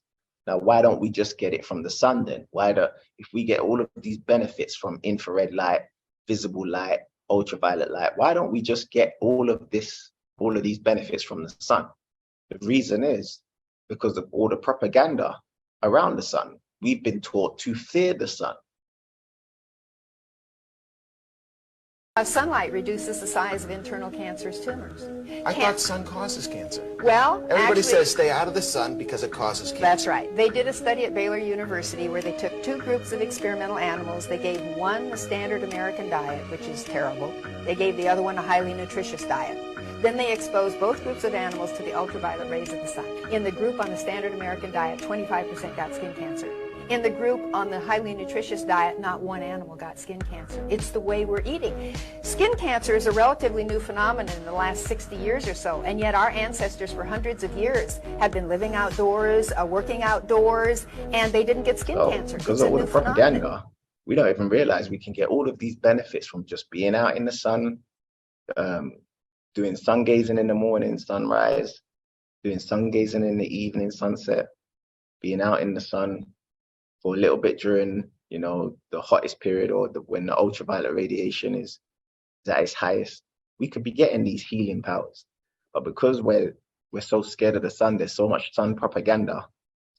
These companies can create these infrared light therapy machines and sell them for thousands of pounds. And really, this stuff is free. All of this light, all of this electromagnetic spectrum is free. All of these frequencies are free to us, and they all have an effect on our system. For those people who are into chakras, all of these different lights, these different colors have an effect on different parts of our body. It could go deeper and deeper. And for those who are into chakras, you know that the red one is the root chakra. Very interesting that the red one is the root, the deepest root, going right to the root. So when you think of infrared light or red light therapy, you are going right to the root of the problem, right to the root. So to finish up, when we talk about radiation or chrome, we're talking about light, and light is synonymous with information. Information is synonymous with knowledge. So the fact that we've got access to all of this light, we've got access to all of this knowledge, the body utilizes this information as knowledge inside. And knowledge is associated with divinity, enlightenment. Divinity is associated with God. So if our melanins are able to absorb all of this light, all of this information, all of this knowledge, all of this divinity, if our melanin is able to absorb all of it, and Sahu showed that our melanin is actually able to absorb more than the non-melanated skin, then that's true. Then who are we really? Who are we really when we're absorbing all of this light? Who are we? My name is Leo Marshall, and that concludes the end of my presentation. Thank you. Brilliant, brilliant, brilliant. Yeah. Fascinating how you stick the dots together. Especially when it comes to the whole melatonin thing. I'm like, yeah, I can't. Yeah, I feel like they always make us miss the point. They always make us miss the point, man. They're like, yeah, infrared light helps you to sleep. No, melatonin helps you to sleep. And infrared light activates melatonin. That's the thing. Oh my word. It is just this understanding of this melatonin, water, and I just love the way you put that whole thing together. The energy system, the first energy system then is light and water. There you go. Interaction. Simple. That makes perfect common sense. Simple. That's common sense. And it's deep though, how it's not in the equation and how water is a byproduct and the whole thing is taking place in water. And exactly. How this takes place. How does ATP? That's a deep thing. How you are there? Get out of that situation. Listen, when every person who goes to school, college, or university, they'll tell you ATP is the energy currency of the cell. That's right. But I don't know if I explained it well. If you're saying that in our cell, there's a process that produces the energy, which is ATP, yeah? The process requires energy. So if the end product is energy, how does the process even start? Yeah. If the end product is energy, how does the process even start? I love the question. The question is thought-provoking. And the answer is simple. Water and light. Water and light. That means we don't have to worry about ATP. Like if you balance your water and you're getting light here, ATP as well as diet and everything else. But we're just talking about energetic system, the primal one that's going to energize all the other systems. And the same with the red light, how you describe it, because it's the melatonin. It's not even the conversation isn't really red light, but it is. But it's the melatonin from the red light. It make us focus on the wrong thing. You get me? Yeah. Make us focus on the wrong thing, man. It's crazy. Yeah, definitely with the red light, I mean, it's very obvious, like the sun. You know, like you're saying, instead of spending £1,000 or even £100,000, some of these machines are going for. Yeah. But you know what's interesting? And I'm only thinking this because of, again, what Sahu showed with regards to how much their skin absorbs it. Maybe they do need those devices.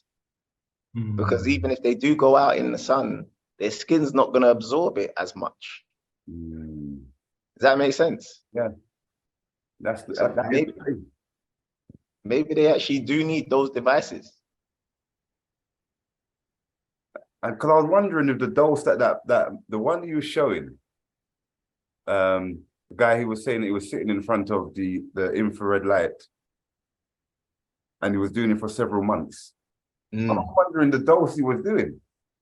If that was like, because remember what Christos was saying, that in relation to the dose, what was that?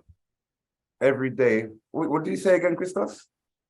Well, basically, the dosage, in terms of the distance, the closer it is, the more therapeutic to the deeper tissues, the inflammation, the muscle recovery, etc., wound healing. The further away it is more superficial skin problems.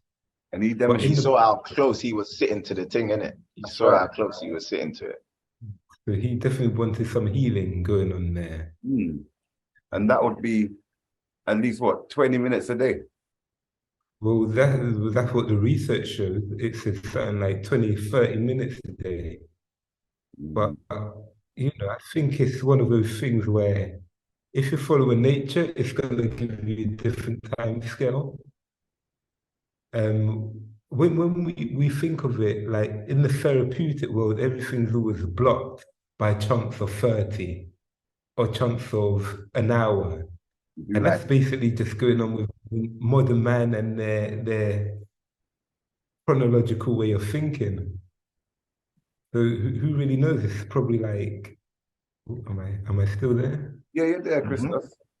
It's like like, okay, 30 minutes, I gotta go to work now. That's our way of thinking. So Scheduled. yeah, with the numbers and that, it might not even mean anything. You really check it out. Paul is trying to find the best balance for yourself when you're experimenting. The same way you experimented with the light, the same way I had that same experiment with light. I'll have the red light. And remember back in the 80s, and until it got given a negative connotation, I remember seeing red light even when I was younger in houses. Yeah. It was kind of like normal. In the 80s, that was normal. Now, I remember a few years ago, I used to buy red lights to put into my passage, and I'll go to the light shop. Now you can't even buy a red light bulb in a normal light shop. You literally have to order that stuff. The same like a black light, a black bulb. You can't even buy those things in a normal shop again. Where a few years ago, you can go to any shop, Maplin's, and go and buy some red light and some black light, gone off the high street. Everything for those special things there, it's like you have to really look into it now if you want to get the best in your home environment. If you live in a situation where you're not able to spend too much, whether it's work, the certain situation with a 9-to-5 job right there, yeah, then you're gonna have to incorporate some of this technology without a doubt, and think about the weekends and how you spend your life in the time you have got free. Fascinating presentation, the both of you. The way the lights. Yeah, no, good presentation. There was good clarification. I think all the presentations kind of painted the whole picture, Yeah. But yeah, no, I made a mistake saying nitrogen, so it was cleared up by Leon. I'm glad. Nitric oxide. Yeah. So, But yeah, I even just watching both of yours, it just gave me a little bit more clarity, man. I was like, wow, yeah, okay. Kind of made certain things make even more sense. I was like, wow, this is the way they make us focus on the wrong thing. Saying that water is a byproduct, where water is the main thing, where all of our cellular metabolism takes place. They're taught, they say it's a byproduct. Oh gosh. So we're structuring water. Yeah. This fourth stage of was it plasma water. Yeah. This is what we're dealing with. That's what infrared light does to water. Plasma, fourth stage water, plasma water is the first, is like, can you say the first energy system then? Plasma water, plasma like the sun. Oh my word. I love the way these things bring deeper clarity and simplicity. You know, when I different situations, but let's say in the bath, in cold water, and my body temperature is warm, I feel like a real glow, like a glow in my back. It takes time for the glow in my back to subside. It's like a circle warmth. If I heat up, I feel in my back, where my heart is, like a patch, warm, steep, expanding. So I feel this heat through my hands, through my body. This same water is spilling through the whole body. structuring stuff, because they say that that's infrared, or it's infrared. The heat we dispel from the body's heat. The energy we do in healing is infrared healing. They might call it infrared healing. But then that's restructuring the water in another person's body. The potential of your own infrared operating at a certain wavelength. This infrared is something that is definitely overlooked internally.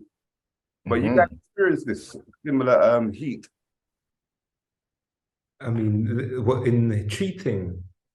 In whether you're out in a cold place, yeah. Because it's a funny thing, because it's different. I've observed if I've experienced cold to my bone. If that makes sense, where my body's gone so cold, it's gone to my bone level. When it's gone to bone level, it's like my whole body is dissipated. I'm like shivering, or it's gone. But let's say I haven't experienced cold to that depth, and I'm able to maintain my bone warmth. Yeah. Yeah, and like enter into cold. Then yeah, there's different parts of my body. I feel different heat, different temperature, and pulse. And I suppose part of that is probably just thinking about it as well. Even now, I feel different temperatures through my body. Yeah, I suppose I only felt them ones in the football days. Must be the qigong. So what we're saying here, Leon? Yeah. Well, what you were saying with regards to the healing energy is the infrared heat. Yeah. Well, that makes total sense to what you do then when you do massage. On people, you're literally generating infrared within them. That's helping to structure their water. So when I feel it as well, Leon, I forgot that moment. I forgot that. Like I feel like my body just expands. Like what's it called? When the hair stand up? Yes, yeah. Yeah, it's you would say that's associated to cold, but I feel that with an energy increase. Right. Yeah, like yeah, that's what you're both doing when you do any type of massage, bro. So generating that heat. How much does that connect to melatonin production in the body?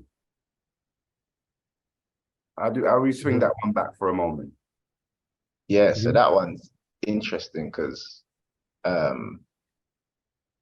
not all heat is infrared, because infrared is like a radiation being emitted from something, innit? Yeah.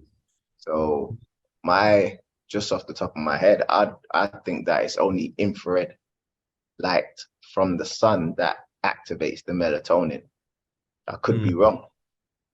I could be wrong, but obviously these machines that they're creating, some of them must work. So some of them must be able to activate melatonin. But like the brother said, they're all just trying to imitate what the sun does. So nothing's going to be able to activate melatonin better than the sun. Because remember, anything that emits heat is emitting a form of infrared. That's what it comes like. So if that's the case, yeah, if a human being can radiate heat, that is called infrared. We're on the fence at the moment whether that can actually stimulate melatonin in the other person. Yeah, I'm not sure. I mean, if you're looking at the Western definition, it's the far red that is the heat element. So when you're looking at the 5, like the UV, the blue light, then you've got the far red. So it's the far red that's the heating part of the sun. So I think it seems like it's the far red that we're generating with the heat from the hand. Okay. But there could be an infrared component. I mean, who really knows? Wow, that's further research. We've been confused by, like Leon was saying, by all these names, terminologies. I think even the woman on the video said they're all the same thing. The infrared and red light. Yeah, she's saying all these terms are just but basically the same thing. They are the same thing because that photobiomodulation is just within that wavelength of 600 nanometers to 900 nanometers. 900 nanometers, that is the wavelength of the infrared, red light, and infrared light. The near infrared, beyond that. That's another conversation. We're not even really talking in that range. They do go into the 12,000. I think the 12,000 is the furthest that they go when it comes to photobiomodulation using the wavelength. So it's really a wave space. I mean, even with the healing as well, the heat. I remember treating a lady from France, but I forgot what country her granddad was from. And I think he was from somewhere in Africa. And he used to be, the healer. And she said that I was generating a similar heat to him.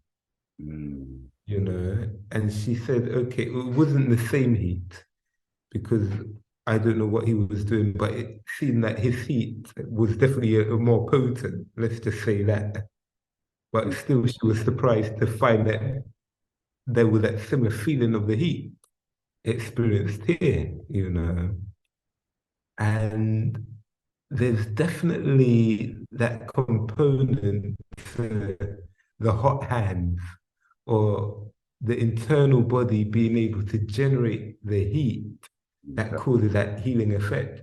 And I think that a lot of the ancient people, and this heat may have been known as through the chi and stuff like that, that they generated such a heat which was healing and therapeutic, where even they could acupuncture and almost transmit that energy through, whether it's again heat, through the needle into the body.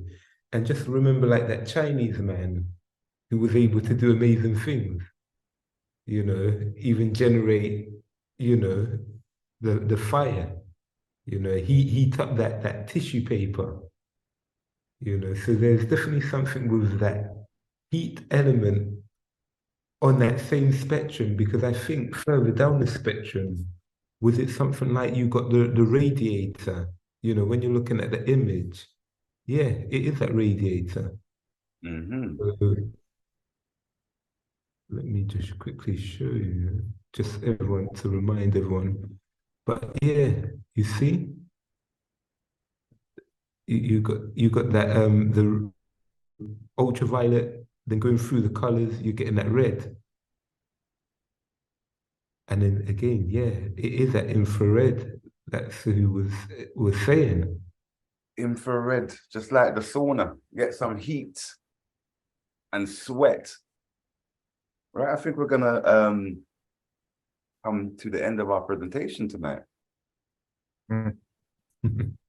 Well, thanks for having me on the platform. I really appreciate it. And boy, both of your presentations blew me away. I might even have to ask you guys to send me some of them slides, boy.